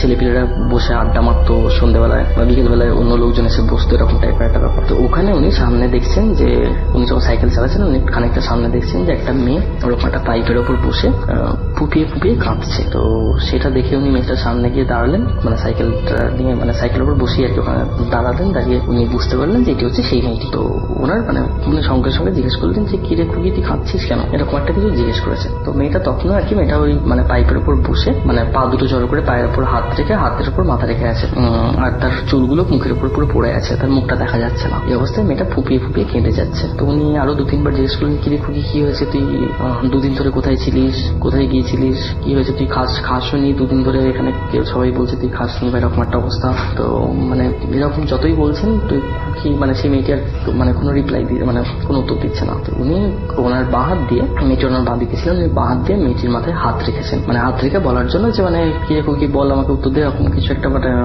চিন্তা করে উনি মাথায় হাত রেখেছেন। হাত রেখে দিয়ে তারপরে মানে সেই মেয়েটি ওর দিকে মানে হাত মানে মুখ তুলে ওর দিকে চেয়েছেন। এবার উনি চেয়ে কি দেখেছেন সেটা আমি একটু পরে বলছি। তো সেই ভদ্রলোককে রাত 9:30-10টার দিকে একটা মানে ওই ভেতরেই মানে আবাসনের ভেতরেই আর কি একটা ফুটপাতের পাশে তাকে পড়ে থাকতে দেখা যায়। সাইকেলটাও মানে পড়ে আছে, তার পাশে উনি মানে ঘাসের মধ্যে উনি পড়ে আছে। তাকে 2-3টে ছেলে ওখানে রাত্রির বেলা বেরিয়েছিল, তারা দেখতে পায় তাকে ঘরে নিয়ে যাওয়া হয়। ঘরে যখন নিয়ে যাওয়া হচ্ছে তার প্রচন্ড জ্বর এসেছে এবং উনি ভুল বকছেন প্রচন্ড। তো তার 2 দিন পরে জানা যায় মানে ওনাকে যখন পাওয়া গেল তার 2 দিন পরে উনি একটুখানি স্থিতিশীল হয়ে আস্তে আস্তে ব্যাপারটা বলেন যে মানে উনি যখন ওর মাথায় হাত রেখেছিলেন, তো তারপরে মেয়েটা যখন মানে মুখ তুলে ওর দিকে তাকায় তখন দেখে যে মানে মেয়েটি সেই, কিন্তু তার মুখ মানে প্রচন্ড মানে বিকৃত। তাকে মানে যদি প্রচন্ড জোরে জোরে আর কি মানে চট মারা হয়, তার মানে গাল ফুলে গেছে, চোখের নিচে অনেকটা মানে কাটা দাগ, আর তার চোখগুলো যেন ঠিকরে বেরোচ্ছে এই অবস্থায়, এবং তার চোখ থেকে মানে জল পড়ছিল না, রক্ত পড়ছিল, কান্নার মতো করে তার চোখ থেকে রক্ত পড়ছিল। সে ওর দিকে ওরকম ভাবে তাকিয়েছে, সেই দিকে সে ভদ্রলোক আর কি মানে জোরে জোরে প্যাডেল করে সামনে এগোতে গিয়ে মানে সাইকেল পিছলে উনি পড়ে যান। আর পড়ে গিয়ে হাতে পায়ে সব জায়গায় চোট পান। আর তার থেকে বড় কথা হচ্ছে উনি যে হাত দিয়ে বাঁ হাত দিয়ে ওনার মেয়েটার মাথায় যে হাত দিয়েছিলেন সেই হাতটা এখনো অবশ, সেই হাতে উনি কোনো সেন্স পাচ্ছেন না। তো এরকম অবস্থায় লোকটার মানে ওই ভদ্রলোকের ঠিক হতে মানে নর্মাল অবস্থায় আসতে মোটামুটি 3-4 মাস সময় লেগেছিল। এবার এটা এই দিক থেকে একদিক থেকে আশ্চর্য যে লোক মানে ভয় পান না, তারপরে উনি এত ভয় পেলেন। তো যাই হোক আরেকখানা ঘটনা ঘটলো তারপরে, যেটা হচ্ছে যে মেয়েটি নিখোঁজ হওয়ার 15-20 দিনের পরে পুলিশের ইনভেস্টিগেশন থেকে মানে পুলিশ তদন্ত করে প্রত্যক্ষদর্শীদের সঙ্গে কথা বলে সবকিছু করে বাইরে সব মানে ওরা যেরকম ভাবে ইনভেস্টিগেশন চালায়, তো সেখান থেকে ওরা আলটিমেটলি জানতে পেরেছে যে মেয়েটি আবাসন থেকে বেরিয়ে ন্যাশনাল হাইওয়ে মানে হাইওয়ে যেটা আছে আর কি, তো ওখানে ঘোরাঘুরি করছিল, সেখানে কেউ একটা মেয়েটিকে দেখতে পেয়েছে। তারপরে আরেকজন মেয়েটিকে দেখতে পেয়েছে যে আরেকখানা ট্রাক মানে হাইওয়েতে যে বড় বড় ট্রাক চলে, তো একখানা ট্রাক ওখানে দাঁড়ায়,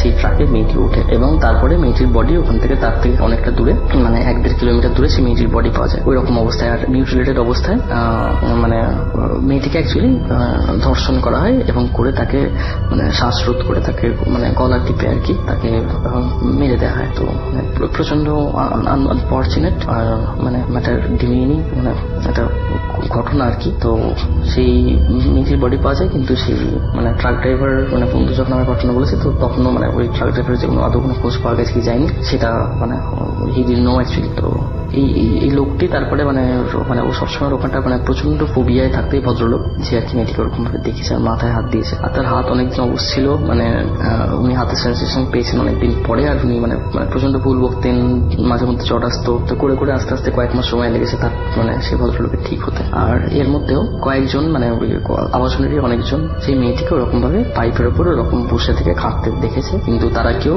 কেউই সাহস করে আর কি এগিয়ে গিয়ে বা ওরকম সামনে গিয়ে কিছু দেখতে যায়নি, কারণ এই খবরটা মানে এমনি বাইরে আর কি প্রচার হয়ে গিয়েছিল, তো সেই জন্য সবাই জানতো এরকম একটা ব্যাপার, কেউই যায়নি। তো তারপর থেকে হয়তো আর দেখাও যায়নি মেয়েটি। মানে আমার একটা বন্ধু শেয়ার করেছিল, আর যে ইমোশনে বলেছিল দেখে মনে হয়েছিল যে মানে definitely it is a true event. আপনাদের ভালো লাগলে প্লিজ শেয়ার করবেন। Thank you. I'm Sadman from Kuala Lumpur and ইংলিশে বাংলা লেখার জন্য ক্ষমা চেয়ে নিচ্ছি। মালয়েশিয়ার এই সাউথ ইস্ট এশিয়া এই কান্ট্রির একটা ফেস্টিভ্যাল অনেক বড় করে সেলিব্রেট করা হয়, এবং সেটা নাম হচ্ছে lunar new year or Chinese new year. Usually জানুয়ারির এন্ডে হয় এই নিউ ইয়ার, এবং এই ইয়ারে নিউ ইয়ার মানে আজকে এই যে ফ্রাইডে এবং স্যাটারডেতে। সো আজকের ঘটনা এবং আজকেই পড়ছি, সেই জন্য ঘটনাটা আরো বেশি। এবং তিনি লিখছেন যে আমার আজকের ঘটনাটি এই লুনার নিউ ইয়ারকে নিয়ে। ঘটনাটি ঘটে ফার্স্ট ইয়ার লাস্ট ইয়ার 2016 এর লুনার নিউ ইয়ার সময়। আমার এক মালয়েশিয়ান ফ্রেন্ড ডিফারেন্ট স্টেটে থেকে কুয়ালালামপুরে শিফট হয়ে আসে, এসে এখানে নিউ একটা অ্যাপার্টমেন্টে ওঠে ঠিক লুনার নিউ ইয়ারের 4 দিন আগে। ওঠার পরপরই তার বাসায় এক চাইনিজ কাপল আসে এবং তারা তাকে লুনার নিউ ইয়ারের ইভেন্টে তাদের বাসায় ইনভাইট করে এবং ইনভিটেশন কার্ড দেয়। আমার ফ্রেন্ড কার্ডটা নিয়ে খুলেই রেখে দেয়। অ্যাজ সে মালয়েশিয়ান মুসলিম, সো সে যাওয়ার ব্যাপারে খুব একটা এক্সাইটেড না। বলে রাখা ভালো, এই ফেস্টিভ্যালটা মুসলিমরা সেলিব্রেট করে না, অনলি চাইনিজরা এটা সেলিব্রেট করেন। বাট মালয়েশিয়াতে মেজরিটি চাইনিজ রেস, তাই এখানে গ্র্যান্ড সেলিব্রেশন হয়। যাই হোক, আমি আমার ফ্রেন্ডের খোঁজ নিতে ওর বাসায় যাই। আমার চোখ পড়ে টেবলে রাখা লুনার নিউ ইয়ার ইনভাইটেশন কার্ডের দিকে। আমি কখনোই এই ফেস্টিভ্যালে কোনো চাইনিজ ফ্যামিলির সাথে থেকে দেখিনি, সো আমি ওকে বলি যে চল এটাই যাই, এবং ওখানে এবং দেখার অনেক কিছু আগ্রহ আছে। আমার ফ্রেন্ডও রাজি হয়ে যায়, অ্যাজ তখন কোনো কাজও নেই আমাদের। এরপর আমরা নিউ ইয়ারের সন্ধ্যায় যাওয়ার জন্য রেডি হই। এবার কার্ডটা আমি খুলে দেখতে পাই অ্যাড্রেসে লেখা 14th floor, flat number 6C। ভালো কথা। আমি আমার ফ্রেন্ডকে বললাম এই লোকেশনটা আমার ফ্রেন্ড আমার দিকে, এই লোকেশনটা হলো 14th ফ্লোর, এবং এই লোকেশনটা হলো আমার ফ্রেন্ড আমার দিকে তাকিয়ে কার্ডটা হাত থেকে নিয়ে নিল এবং লাইক ও অনেক ভয় পেয়েছে। আমি জিজ্ঞেস করলাম কি হয়েছে, সে আমাকে বলল 14th ফ্লোর কিভাবে? মালয়েশিয়াতে তো 14th ফ্লোর নেই কোনো বিল্ডিং এ, ইভেন 14th ফ্লোর নেই, ইভেন আমার অ্যাপার্টমেন্টেও নেই। বলে রাখা ভালো, আমি এই ব্যাপারটা জানতাম না যে মালয়েশিয়াতে কোথাও 4 যে ডিজিট, এই ডিজিটটা ইউজ করা হয় না। সো ফ্লোর নাম্বার হয় 3, এরপর 3A, নট 4। আবার 13th, এরপর 13A, not 14।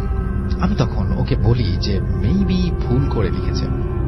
They actually meant যে 13th A, বাট মিস্টেক করে ফেলে তারা লিখেছে হয়তো 14th। আমার ফ্রেন্ড তখন খুব নর্মাল ভাবে নেয় ব্যাপারটা, এবং আমার চাপাচাপিতে সে ফাইনালি যেতে রাজি হয়। এরপর আমরা বের হলাম বাসা থেকে। আমার ফ্রেন্ডের ফ্ল্যাটটা ছিল 2nd ফ্লোরে, সো আমরা লিফটে উঠলাম। উঠে আমি 13th A দিতে গিয়ে দেখি লিফটে 14 বাটনটা আছে।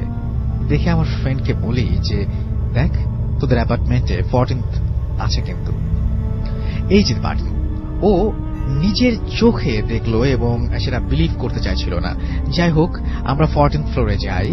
লিফট থেকে নেমেই দেখতে পাই যে ফ্লোরটা বেশ সুন্দর করে চাইনিজ অর্নামেন্টস দিয়ে ডেকোরেট করা। ইউজুয়ালি চাইনিজরা লুনার নিউ ইয়ারের টাইমে ওদের ফ্লোর অনেক অর্নামেন্টস দিয়ে ডেকোরেট করে। ঠিক সেভাবেই এই ফ্লোরটাও ডেকোরেট করা। আমরা একটু সামনে গিয়ে কোথাও 6C ফ্ল্যাটটা খুঁজে পাই না। 6A 6B দেখি, তারপর 7A 7B। করিডোরে একদম শেষ মাথায় আমরা 6C পাই। বাট খুব আশ্চর্যের ব্যাপার যে 6C ফ্ল্যাটটা থাকার কথা 6B এর পর। যাই হোক, বাসায় নক করতেই দৌড়ে গ্রিটিং জানায় সেই কাপল যারা আমার ফ্রেন্ডকে ইনভাইট করেছিল, এবং ফ্ল্যাটের ভেতরে ঢুকে দেখি অনেক সুন্দর করে সাজানো এবং টেবিলে অনেক ফুড। এই পর্যন্ত সব ঠিক আছে, সব ঠিক ছিল। বাট এবার থেকেই শুরু হয় মেইন ঘটনা। আমরা ভেতরে বসেই দেখতে পাই যে পাশের রুমে একজন বেশ এইজড পার্সন শুয়ে আছেন। আমার ফ্রেন্ড ওনাদের জিজ্ঞেস করেন যে পাশের রুমে উনি কে, এই টাইমে শুয়ে। ওনারা কোনো রিপ্লাই দেন না, বরং কেমন যেন রেগে যান। ঠিক কিছুক্ষণ পর ওনাদের ফেস্টিভ্যাল রিচুয়াল স্টার্ট হয়। সেই টাইমে আমার চোখ যায় পাশের রুমের দিকে, এবং যিনি শুয়ে আছেন তাকে দেখে আমার মনে হয় যেন একজন ডেড পার্সন শুয়ে আছে। আমি আমার ফ্রেন্ডকে হুইসপার করে বলি যে আমার মনে হচ্ছে পাশের রুমে ওই মানুষটা একটা ডেড বডি। আমার ফ্রেন্ড সাথে সাথে উঠে আমার হাত ধরে ফ্ল্যাটের বাইরে নিয়ে আসে এবং আমাকে বলে, আর ইউ শিওর ওটা ডেড পার্সন? আমি বললাম জানি না, বাট মনে হলো, কারণ আমরা এই বাসায় এসেছি 1 ঘন্টা এবং 1 আওয়ার সে যেভাবে শুয়েছিল ঠিক সেভাবেই অল দ্য টাইম শুয়ে আছে, 1 ইঞ্চিও নড়েনি। তার ওপর ব্রিদিং হলে মানুষের স্টোমাক স্কুইজ করে, ইন আউট হয়, এই ধরনের কোনো কিছু হচ্ছিল না। আমার ফ্রেন্ড তখন বলল যে we are in big trouble, চলো আমরা চলে যাই এখান থেকে। আমি তখন কিছু বুঝে উঠতে পারি না, জাস্ট ওর সাথে হাঁটা শুরু করি। আমরা হাঁটতে হাঁটতে দেখি করিডোর শেষ হচ্ছে না, এবং করিডোরের ভেতরে অনেক চাইনিজ পিপল যারা লুনার নিউ ইয়ার সেলিব্রেট করছে, বাট সবাই দেখতে লাগছে যে লাইক ডেড পার্সন। আমরা খুব বেশি ভয় পাই, এতই ভয় পাই আমরা যে এতই ভয় করে যে সবাই, এবং যে বলে বোঝানো যা পসিবল না। তারপর জীবন বাঁচাতে লিফটের দিকে দৌড়াই, এবং লিফট তো খুঁজে পাই না। যতবারই লিফটের দিকে যাই আমরা এসে থামি 6Cর সামনে। এরপর আমার ফ্রেন্ড এবং আমি আয়াতুল কুরসি পড়তেই দেখতে পাই যে ফ্লোর পুরোপুরি একদম ফাঁকা, কোনো ফ্রেন্ড কোনো ডেকোরেশন বা কোনো কিছু নেই। এই ফ্লোরটাই একটু আগে এত সুন্দর করে ডেকোরেট করা ছিল, নাও পুরোটাই অন্ধকার, কেউ নেই। আমি আমার ফ্রেন্ড জানি না কি হচ্ছে, বাট আমি জানি না যে সে আমাকে বলেছে নাও জাস্ট লাইফ সেভ করতে হবে। কি হচ্ছে সেটা পরে বলবো। এরপর আমরা লিফট না পেয়ে 6C ফ্ল্যাটের সামনে এসে ভাবি যে আয়াতুল কুরসি পড়তে পড়তে এই বাসাতেই এগেইন ঢুকবো এবং ওই কাপলকেই জিজ্ঞেস করব যে এমন কেন হচ্ছে, লিফট কোথায়। আমরা 6C ঢুকতেই একদম শকড হয়ে যায়। এবার 6Cর ডোরটা খুলতেই দেখি যে এটা কোনো ফ্ল্যাট না, এটা ইমার্জেন্সি স্টেয়ার রুম। যাই হোক, সিঁড়ি দিয়ে তখন দৌড়ে নিচে নামতে থাকি আমরা। ওই দিন রাতে এত সব নিয়ে কোনো কথা আমরা বলিনি। পরের দিন আমার ফ্রেন্ডকে জিজ্ঞেস করি যে কাল রাতে কি হয়েছিল এসব। আমার ফ্রেন্ড বলে যে চাইনিজরা বাসায় ডেড বডি রেখে ব্ল্যাক ম্যাজিক করে। ওদের ব্ল্যাক ম্যাজিক রিচুয়ালে ডেড বডি এবং কিছু লিভিং পার্সন লাগে। আমি যে মানুষটাকে দেখেছি সেটা ওই ব্ল্যাক ম্যাজিকের পার্ট, অ্যান্ড মোস্ট প্রবাবলি আমরা সেই রিচুয়ালের পার্ট হয়ে যাচ্ছিলাম। বাট রিচুয়ালের মাঝ দিয়ে আমাকে টেনে আনায় সেটা থেমে যায়, অ্যান্ড ফ্লোরে সবকিছু চেঞ্জ হয়ে যায়। যাই হোক, আমরা পরদিন সিকিউরিটি গার্ডকে গিয়ে বলি যে আমাদের সাথে একটু 14th ফ্লোরে যাবেন 6C ফ্ল্যাটে। সিকিউরিটি আমাদের দিকে তাকিয়ে বলে 14th ফ্লোর হিয়ার, দেন তাকায় আমাদের লিফটের দিকে, এবং লিফটে উঠে দেখি কি ব্যাপার, 14th ফ্লোরের বাটন তো নেই, 13A ইট ইজ। অ্যান্ড আমরা 13A তে গিয়ে উঠে দেখি কি ব্যাপার, 14th ফ্লোরের বাটন আছে। কি ব্যাপার, করিডোরের যেখানে 6C ফ্ল্যাটটি ছিল ওখানে ডোর খুলে দেখি আসলেই তো ভেতরে ইমার্জেন্সি এসকেপ। আমরা গার্ডকে লাস্ট নাইটের ঘটনা সব বলি। সে বলে যে 6 ইয়ার্স আগে এই অ্যাপার্টমেন্টে 13A ফ্লোরটা অ্যাকচুয়ালি 14th ফ্লোর নামেই ছিল, কারণ তারা 4 ডিজিটটাকে খারাপ মানত না। এই অ্যাপার্টমেন্টটা যারা বানায় তারা ওই 14th ফ্লোর অনলি ওনারাই থাকতো। এবং বাট 6 ইয়ার্স আগে এমন এক লুনার নিউ ইয়ারের সন্ধ্যায় এক ফ্ল্যাটের কাপল ব্ল্যাক ম্যাজিক রিচুয়াল করে এবং রিচুয়ালের টাইমে অন্য ফ্ল্যাটের মানুষ সেটা দেখে ফেলে এবং সামহাও ওই বাসার ডেকোরেটিভ ক্যান্ডেল অর কিছু একটা থেকে আগুন লেগে যায়। ওই কাপল সহ ফ্লোরটা অনেক মানুষ যারা তখন ওই ফ্ল্যাটটাতেই ছিল তারা সবাই মিলে আগুনে বার্ন হয়ে যায়। যারা বেঁচে যায় তারা এই অ্যাপার্টমেন্ট ছেড়ে চলে যায়। এরপর ফ্লোর এর নাম্বার চেঞ্জ করে দেয়া হয়, বাট ফ্লোরটায় কেউ থাকে না। অ্যান্ড অনেক বাড়ি নাকি রেন্ট হয়েছিল, কিছু ফ্ল্যাট, বাট কেউ 7-8 দিনের বেশি থাকতে পারেনি। সব বুঝলাম, বাট আজ পর্যন্ত এটা বুঝলাম না যে 6C ফ্ল্যাটে কেন ওই ইমার্জেন্সি এসকেপের ডোরটা ছিল। গার্ডের কথায় জানতে পারি যে 6C 6B এর পরই ছিল। এটা আজও রহস্য, যদিও এটাও রহস্য যে কেন আমরা ওই লুনার নিউ ইয়ারের ইনভাইটেশন পেয়েছিলাম। হয়তো আমরা না অনেকেই ওই নিউ ইয়ারের ইনভাইটেশন পেয়েছিল, যদিও আমরা জানি, বাট আমার ফ্রেন্ড ঠিক পরদিনই ওই অ্যাপার্টমেন্ট চেঞ্জ করে অন্য প্লেসে চলে যায়। এবং ভালো লাগলে পড়ে শোনাবেন এবং সবাইকে লুনার নিউ ইয়ারের শুভেচ্ছা। আমি জানতে চাই, হোয়াট অ্যাবাউট দ্য কার্ড, মানে ইনভাইটেশন যে কার্ডটা আপনারা পেয়েছিলেন সেই কার্ডটা কোথায় গেল? আপনারা বাসায় এসে সেই কার্ডটা আবার পেয়েছিলেন কিনা? এবং সেই লুনার নিউ ইয়ার যে ইনভাইটেশন কার্ড, সেই কার্ডের যে কাপল, সেই কাপলের সাথে নাম মেলে কিনা? এই বিষয়গুলো সাদমান আপনার কাছ থেকে আমি আরো আবার ডিটেলে জানতে চাই। And thank you very much for your story. Hello Rasel ভাই, কেমন আছেন? জানি আপনি ভালো আছেন এবং সবসময় ভালো দলেই থাকেন। তো রাসেল ভাই, আমি ওমান থেকে বলছি এবং আমার হোম টাউন কুমিল্লাতে, যে কোনো একটা জায়গায়। তো রাসেল ভাই, কুমিল্লাতে যখন আমি কুমিল্লাতে ছোট থেকে বড় হয়েছি এবং কি কুমিল্লাতেই থাকি অনেক বছর। তো কুমিল্লা আমাদের এলাকায় একটা কবরস্থান ছিল এবং কি কবরস্থানের পাশে আমাদের বাসাটা ছিল। তো এলাকায় যখন রাতে কারেন্ট চলে যেত তখন মানে ফ্রেন্ড সার্কেল আমরা সবাই মিলে লুকোচুরি খেলতাম, দুষ্টামি করতাম। তো একদিন হয়েছে কি, কারেন্ট চলে গেছে প্রায় 8টা-9টার দিকে। তো আমি ছোট থাকতে একটু দুষ্ট ছিলাম বেশি। তো কারেন্ট চলে যাওয়ার পরে সবাই মিলে লুকোচুরি খেলতেছি। তো লুকোচুরি খেলার পরে মানে আমাদের একটা এরিয়া দেওয়া থাকতো যে এই এরিয়া থেকে ওই এরিয়া পর্যন্ত মানে লুকাতে হবে, এর বাইরে কেউ যেতে পারবে না। তো যে এরিয়াটা দিতাম আমরা লুকোচুরির ভিতরে, ওই এরিয়াটার ভিতরে কবরস্থানটাও করতো।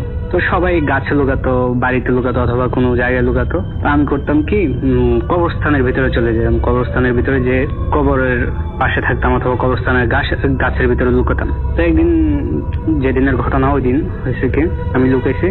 তো লুকানোর পরে তো আমি আজকে মানে নিজেই নিয়ত করছি যে আজকে আমার কোনো ফ্রেন্ড সার্কেল আমাকে খুঁজে বের করতে পারবে না। তো ওই নিয়তে আমি কবরস্থানের ভিতরে গেলাম। যাওয়ার পরে একটা ভাঙা কবর ছিল। তখন আমি খুব সাহসী ছিলাম, আবার ভীতও ছিলাম, মোটামুটি ধরতে পারেন দুটোই। তো ভাঙা কবর ছিল, ওই কবরটাতে আমি শুয়ে গেছি। শোয়ার পরে তো ওইখানে আমি শুয়ে গেছি। আমার ফ্রেন্ড সার্কেল তো সবাইকে বের করে ফেলছে, মানে যে ইয়ার ছিল ও সবাইকে বের করে ফেলছে, বাট আমাকে বের করতে পারেনি। আমাকে তো বুঝতে পারে না যে আমি কবরস্থানের ভিতরে আছি অথবা কোথায় আছি। তো কবরের ভিতরে যখন শুয়েছিলাম তখন মানে আমার শরীরটা কিরকম জানি একটু অন্যরকম ছিল, মানে আমি নিজেও বুঝতে পারি না যে আমি কিভাবে ভাঙা কবরের ভিতরে শুয়েছি। তারপর যখন কারেন্ট আসার আধা ঘন্টা পর পর্যন্ত প্রায় আমি 1.5-2 ঘন্টার মতো ওই কবরের উপরেই ছিলাম, ভাঙা কবরে শুয়েছিলাম। তো যখন কারেন্ট আসার প্রায় 10-15 মিনিট পরে আমি কবর থেকে উঠলাম। ওঠার পরে দেখলাম যে ফ্রেন্ড সার্কেল সবাই বাইরে দাঁড়িয়ে আছে আমার জন্য, মানে বাসে যেতেছে না, বলতেছে যে সবুজ কোথায়। তো আমার জন্য ওয়েট করতেছে। ওয়েট করার পরে তো গেলাম, যাওয়ার পরে বললো যে কিরে তুই এখন কোথায় ছিলি? তো আমি বললাম যে কেন, তোরা তো আমাকে বের করতে পারিস নি, খেলা হবে না, এটা আবার কালকে হবে। তো এটা বলে আমি বাসায় চলে আসছি। ওই দিনের মতো খেলা শেষ, কারেন্ট এসে পড়ছে, বাসায় গেলাম। যাওয়ার পরে খাওয়া দাওয়া করলাম। খাওয়া দাওয়া করার পরে তো আমি ঘুমাই গেলাম। তো ঘুমানোর পরে হয়েছে কি রাসেল ভাই, তখন প্রায় সম্ভবত 1টা-2টা বাজে ওরকম টাইম হবে। তো আমি ঘুমের ভিতরে স্বপ্ন দেখলাম একটা। আমার স্বপ্নটা স্পষ্ট এখনো আমার মনে আছে এবং কি এই জিনিসটা আমার হয় এখনো। আমি ঘুমের ভিতরে দেখলাম যে আমাদের ওইখানে এসএসসি রেজাল্ট দিছে, মানে আমাদের ওইখানে কোনো স্কুল নাই, কিন্তু দূরে স্কুল আছে, কিন্তু পাশে কোনো স্কুল নাই। তো এসএসসি রেজাল্ট দিছে, ওই রেজাল্টের বোর্ডটা আমাদের পুকুর আছে, কবরস্থানের পাশে পুকুরের সামনে রেজাল্টটা দেওয়া হয়েছে। তো ওইখানে সবাই দেখতেছে। তো আমরা পুকুরে গোসল করতেছি, লাফালাফি করতেছি, মজা করতেছি। তো সবাই পুকুরের থেকে ওঠা এই যে রেজাল্ট দেখতে গেলাম, এসএসসি রেজাল্ট দেখতে গেলাম। তো দেখার পরে আমি চলে আসলাম, কিন্তু আমার সাথে ফ্রেন্ড গুলো আসেনি। তো আমি দৌড় দিয়ে আসাতে তো এরকম জোরে দৌড় দিছি যে আমি কবরস্থানের গেটের সামনে চলে গেছি। গেটের সামনে যাওয়ার পরে কবরস্থানের ভিতরে ঢুকে গেছি, গেটের ভিতরে ঢুকে গেছি। ঢুকার পরে তো যখন আমি রিটার্ন ব্যাক করবো দেখলাম যে অটোমেটিকলি কবরস্থানের গেটটা বন্ধ হয়ে গেল। কবরস্থানের গেট বন্ধ হওয়ার পরে একটা সাদা কাপড় এসে কবরস্থানের গেটটাকে বন্ধ করে দিল। রাসেল ভাই বন্ধ করার পরে তখন আমি একটু ভয় পেয়ে গেলাম যে হঠাৎ করে কেউ নাই, আমার ফ্রেন্ড সার্কেলও নেই। তো গেটটা বন্ধ হলে এবং কি সাদা কাপড়টা এসে গেটটা একদম পেঁচায় ধরছে যেন না খুলতে পারি। তো রাসেল ভাই আমি তখন আবার ঘুম থেকে উঠে গেছি, ভয় পেয়ে ঘুম থেকে উঠে গেছি। উঠার পরে আমি তো জিনিসটা ভাবতেছি, ভাবার পরে প্রায় ফজরের আজান দিয়ে ফেলছে। ভাবতে ভাবতে আর ঘুম আসা নেই, কোনো কিছু না। আমি শুয়ে যে এই জিনিসটা ভাবতে ভাবতে তারপর ফজর আজান দিয়েছে, এরপর উঠে গেছি। উঠার পরে রাসেল ভাই এরপর দিন সকালবেলা আমি জাস্ট জিনিসটা চেক করার জন্য আমাদের পাশেই কিন্তু আমাদের বাসার পাশে বিল্ডিং এর পাশে কবরস্থানটা একদম ক্লোজ, শুধু মাঝখানে একটা দেওয়াল, এই দেওয়ালটাই পার্টিশনটা, ঠিক আছে। তো এর মধ্যে সকালবেলা আমি ঘুম থেকে উঠলাম, ওইটা দাঁত ব্রাশ করতে করতে আমি গেলাম। যাওয়ার পরে দেখি রাসেল ভাই আমি স্বপ্নে যেই সাদা কাপড়টা দেখছি ঠিক ওই সাদা কাপড়টাই ওই কবরস্থানের গেটের ভিতরে পেঁচানো। আমি দেখি তো রাসেল ভাই একদম ভয় পেয়ে গেছি। বিশ্বাস করবেন না রাসেল ভাই, এখন আমি রেকর্ডিংটা করতেছি, এখনই আমার শরীরের সবগুলো বসন দাঁড়িয়ে গেছে ওই জিনিসটা মনে হওয়ার পরে। তো আমি যখন দেখলাম তখন বললাম যে এইটাই তো সেই কাপড় যেটা আমি স্বপ্নে দেখছি। তো রাসেল ভাই তখন আমি এই কাপড়টা খোলার জন্য চেষ্টা করতেছি, কিন্তু কাপড়টা আমি খুলতে পারতেছি না কোনো রকম ভাবে। তো আমার একটা ফ্রেন্ড ছিল, ফ্রেন্ডের নাম নাই বললাম। তো 5 ওয়াক্ত নামাজ পড়তো সবসময়। তো নামাজ পড়ে আসছে কবরস্থানের সামনে আসছে। তো আমার ফ্রেন্ড আসলো, আসার পরে এই বল তুই এখানে কি করতেছিস? আমি বললাম যে দেখ কাপড়টা খুলতেছে না, খোলার ট্রাই করতেছে। ও বলতেছে যে আচ্ছা সর আমি খুলতেছি। তো ও এটা বললাম, ও ধরার সাথে সাথে কাপড়টা খুলে গেছে। ও কিন্তু নামাজ পড়ে আসছে। তো ধরার সাথে সাথে কাপড়টা খুলে গেছে। খুলে যাওয়ার পর বললো কি তুই এটা খুলতে পারছ না? আমি খুলে ফেললাম 1 মিনিটে। তো আমি জিনিসটা চিন্তা ভাবনা করতে লাগলাম যে জিনিসটা কি হলো। আমি রাত্রে যে স্বপ্নটা দেখছি এটাও এখন সেম দেখলাম কাপড়টা, এবং কি আমি কেউ ছিল না এখানে, আমি একাই আসছি কিন্তু কাপড়টা দেখার পরে। তো আসার পরে যাক ওই দিনের মতো চলে গেলাম। চলে যাওয়ার পরে তো রাসেল ভাই এই ঘটনাটার পর থেকে আমার লাইফে প্রবলেমটা ফেস হয়। প্রবলেমটা বলতে ধরেন এত বড় একটা প্রবলেম না, ছোটখাটো জিনিসই। যে স্বপ্নটা আমি দেখছি ঠিক ওই রকম সেম আমি কোন একটা জিনিসের স্বপ্ন দেখি, আমার চোখে ভাসে যে হ্যাঁ ও কালকে খেলার ভিতরে 0 রান করছে, অথবা এটা হয়েছে ওইটা হয়েছে। এই জিনিসটা আমি ভাবি এবং কি আমার কল্পনায় আসে জিনিসটা। কিন্তু এরপরে যখন এটা আমি নেক্সট টাইম ধরেন লাইভ দেখি তখন মনে হলো যে আরে হ্যাঁ এটা তো আমি দেখছি। প্রায় অনেক কিছুই আমার সাথে এরকম হয়। এই রাস্তা দিয়ে যাইতেছি, এরকম সময় এই কথাটা বলছে আমার ফ্রেন্ডকে। এটা আমি স্বপ্নে দেখি, কিন্তু স্বপ্নে দেখার হয়তো বা 4-5 দিন 1 সপ্তাহ পরে এই জিনিসটা আমার কাছে বাস্তবে ঘটে। তো রাসেল ভাই জানি না এটা কি ভালো না খারাপ, কোনো কিছু বুঝতে পারতেছি না। কিন্তু এটা ঠিক যে ওই যে কবরে আমি শুয়েছিলাম, কবরে শোয়ার পর থেকেই আমার সাথে এই ঘটনাগুলো ঘটতেছে রাসেল ভাই। তো ইনশাল্লাহ আশা করি আপনাদের সবার ভালো লাগবে এবং কি বোধপ্রেমের সকল লিসেনারদের জিনিসটা ভালো লাগবে। বোধপ্রেমের সকল লিসেনারদেরকে আসসালামু আলাইকুম, সবাই ভালো থাকবেন, আল্লাহ হাফেজ। Bhoot FM, the night comes alive. আসসালামু আলাইকুম রাসেল ভাই, আশা করি আল্লাহর রহমতে ভালো আছেন। আমি স্টুডিওতে আসতে পারছি না, তাই ইমেইল করে পাঠালাম, ভালো লাগলে পড়ে শোনাবেন। আমি এমডি শেখ মিকাইল, আমার বাসা এটা বাগেরহাট জেলার লখপুর গ্রামে। আমি যে ঘটনাটা শেয়ার করছি সেটা আমার নিজের সাথে ঘটে যাওয়া ঘটনাটা যেভাবে ঘটেছিল সেভাবে লিখছি। আমি একটি ফিশ এজেন্সিতে জব করি, অর্থাৎ মাছ ঘরে। প্রতিদিনের মতো সেদিনও মাছ ছিল এবং মাছগুলো রিজার্ভ শেষ করে আমি খেলা দেখছিলাম। খেলাটা ছিল খুলনা এবং রাজশাহীর ম্যাচ। খুলনা প্রথম ব্যাট করতে নেমে 44 রানে অল আউট হয়ে যায়। তখন মেজাজটা খুব খারাপ হয়ে গেল। সিদ্ধান্ত নিলাম খেলা দেখব না, বাসায় চলে যাব। আমি রওনা হলাম বাসার দিকে।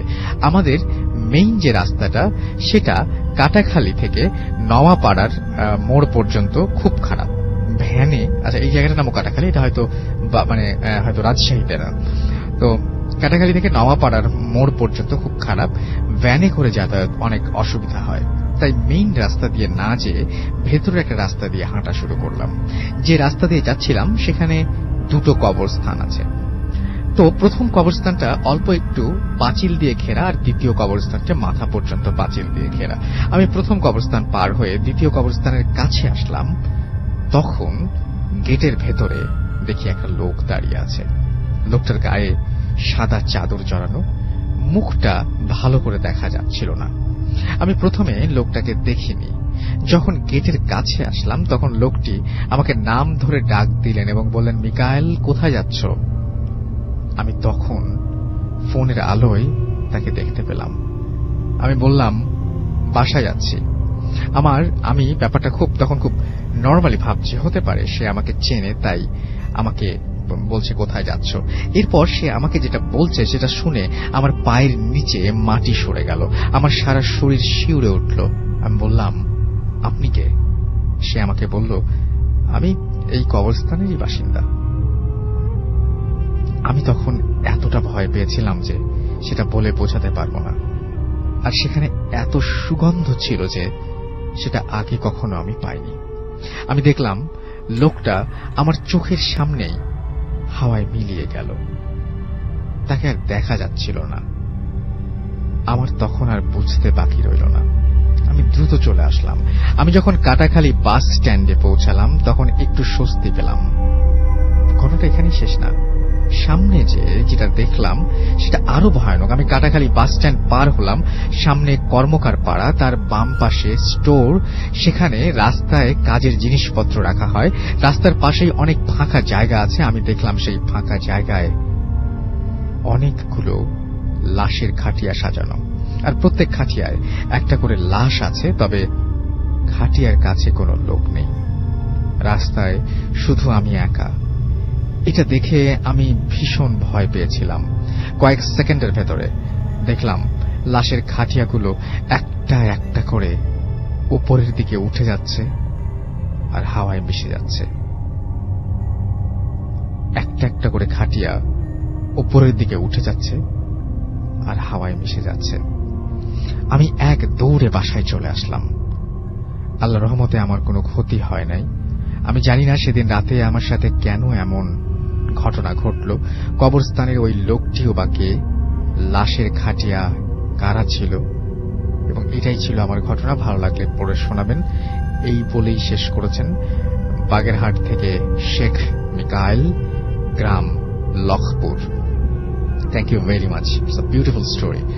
এবং আমি তাহলে আজকের ঘটনাগুলো নিয়ে যদি একটু আলোচনা করি তাহলে ব্যাপারটা কেমন দাঁড়ালো, যে এখন যে ঘটনাটা শুনলাম এটা তো অহরহ যে কোনো সময় হতে পারে। আসলে আমি জানতে চাই আপনাদের কাছে যে এই ভদ্রলোকটি কে, যিনি তাকে বলেছিলেন যে আমি এই কবরস্থানেই থাকি। আপনাদের কাছে কোনো এই ধরনের কোনো কিছু জানা আছে কিনা? জিন হতে পারে, ডেফিনেটলি হতে পারে, তাই না? এবং অনেকগুলো লাশের খাটিয়া, এবং লাশের খাটিয়াগুলো একটার পর একটা আকাশে উঠে যাচ্ছিল। কে কে মনে করেন যে এটা হ্যালুসিনেশন? হ্যালো রাসেল ভাই, আমি ঋতুপর্ণা মিশ্র বলছি কলকাতা থেকে। আমি আজকে যে ঘটনাটা আপনাদের সবাইকে শেয়ার করবো, সেই ঘটনাটা আমাদের একটা পারিবারিক ঘটনা। আমার দাদু, মানে আমার বাবার বাবা, তিনি ছিলেন একজন ডাক্তার এবং তিনি প্র্যাকটিস করতেন কলকাতার সন্নিকটস্থ একটি অঞ্চল আছে, একটি জেলা আছে হাওড়া। বর্তমানে আমরা সেই হাওড়ারই বাসিন্দা। সেখানে উনি প্র্যাকটিস করতেন। তো তখন ইনফেকশন ডিজিজ বলতে আমরা যেটাকে বুঝি, বা ছোঁয়াচে রোগ, সেই সম্বন্ধীয় হসপিটাল সারা পশ্চিমবঙ্গে ছিল মাত্র, পশ্চিমবঙ্গে বললে ভুল হবে, প্রায় কলকাতা শহরের এবং বৃহত্তর কলকাতায় ছিল মাত্র দুটি। তাদের কোনোটিরই আমি নাম এই মুহূর্তে করতে চাইছি না। তো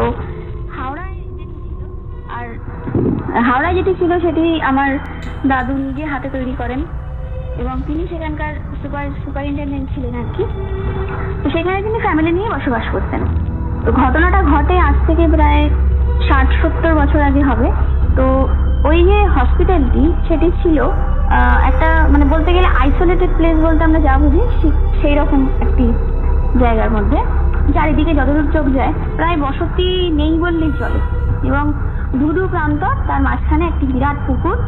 সেই পুকুরের এক পাশে হচ্ছে আপনার নার্সিংহোমটি, তার সঙ্গে রয়েছে একটি মর্গ আর স্বাস্থ্যকেন্দ্র, এবং হ্যাঁ অবশ্যই ডাক্তারদের বসবাস করার জন্য একটি কোয়ার্টার।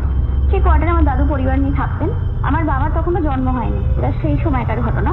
তো এবার ওই যে অঞ্চলটির আশেপাশ ছিল, যেহেতু ওই যে আগেই বললাম আইসোলেটেড প্লেস, তো সেই মানে নির্জনতার সুযোগ নিয়ে বেশ কিছু মানুষ ওখানে নানা রকম অসামাজিক কাজকর্ম করতো, বা নেশারুদের একটা আড্ডা ছিল ওটা। তো এবার তার জন্য একটি মানে সাধারণ একটি বাল্ব দিয়ে আর কি একটা ক্ষুদ্র প্রচেষ্টা অন্ধকারকে মিটিয়ে রাখার এরকম একটা করা হয়েছিল। তো একদিন এরকম রাত্রিবেলা অনেকক্ষণ ডিউটি করার পরে আমার দাদু পরিশ্রান্ত হয়ে তিনি বসেন, মানে মাঠের একটি প্রান্তে তিনি কষেন আর কি। আর সামনেই পুকুরটি দেখা যাচ্ছে, ঘুমোট গরম বলতে যা বোঝায় তাই। তো এবার উনি বিশ্রাম নিচ্ছেন, এক সময় হঠাৎ তিনি নোটিস করলেন যে ওই যে বললাম ধুধু প্রান্তর, সেই ধুধু প্রান্তরের একদিকটা ছিল হসপিটালের জন্য কিছুটা পাঁচিল দিয়ে ঘেরা।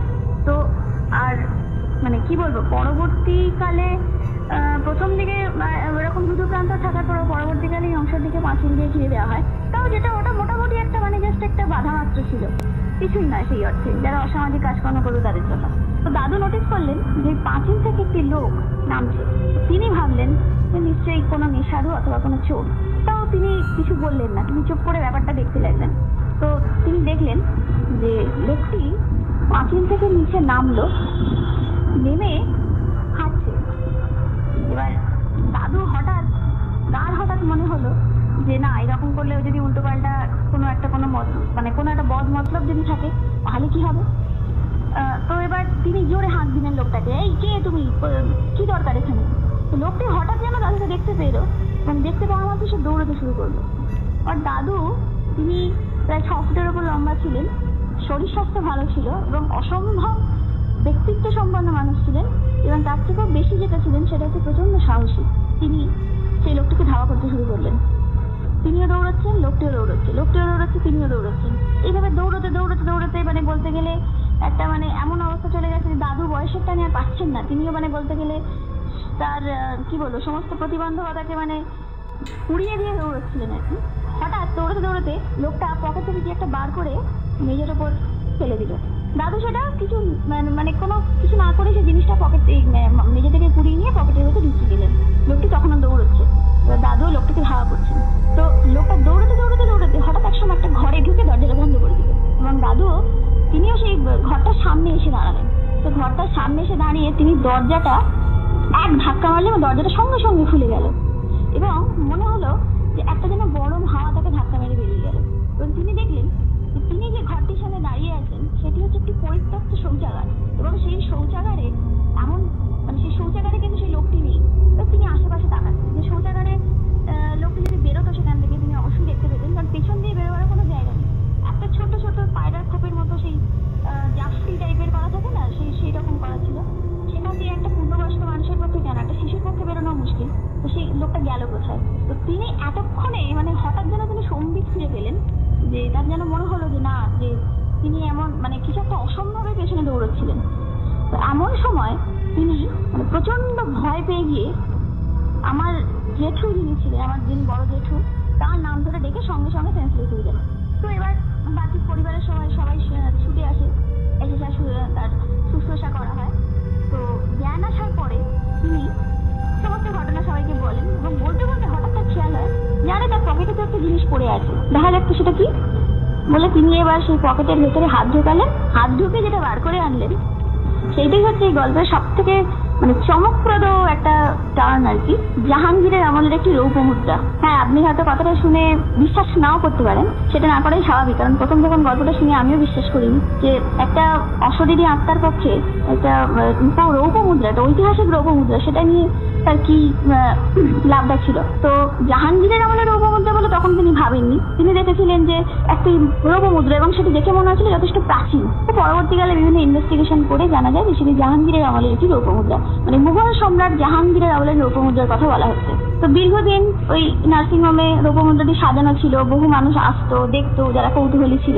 তো একসময় হঠাৎ করেই ওটি হারিয়ে যায়, মানে আমার দাদু যখন রিটায়ার করেন তখন সপরিবারে অন্যত্র চলে আসতে হয়। তো সেই সময় কোনোভাবে জিনিসটি হারিয়ে যায়। যাই হোক, সেটি এখনো খুঁজে পাওয়া যায়নি।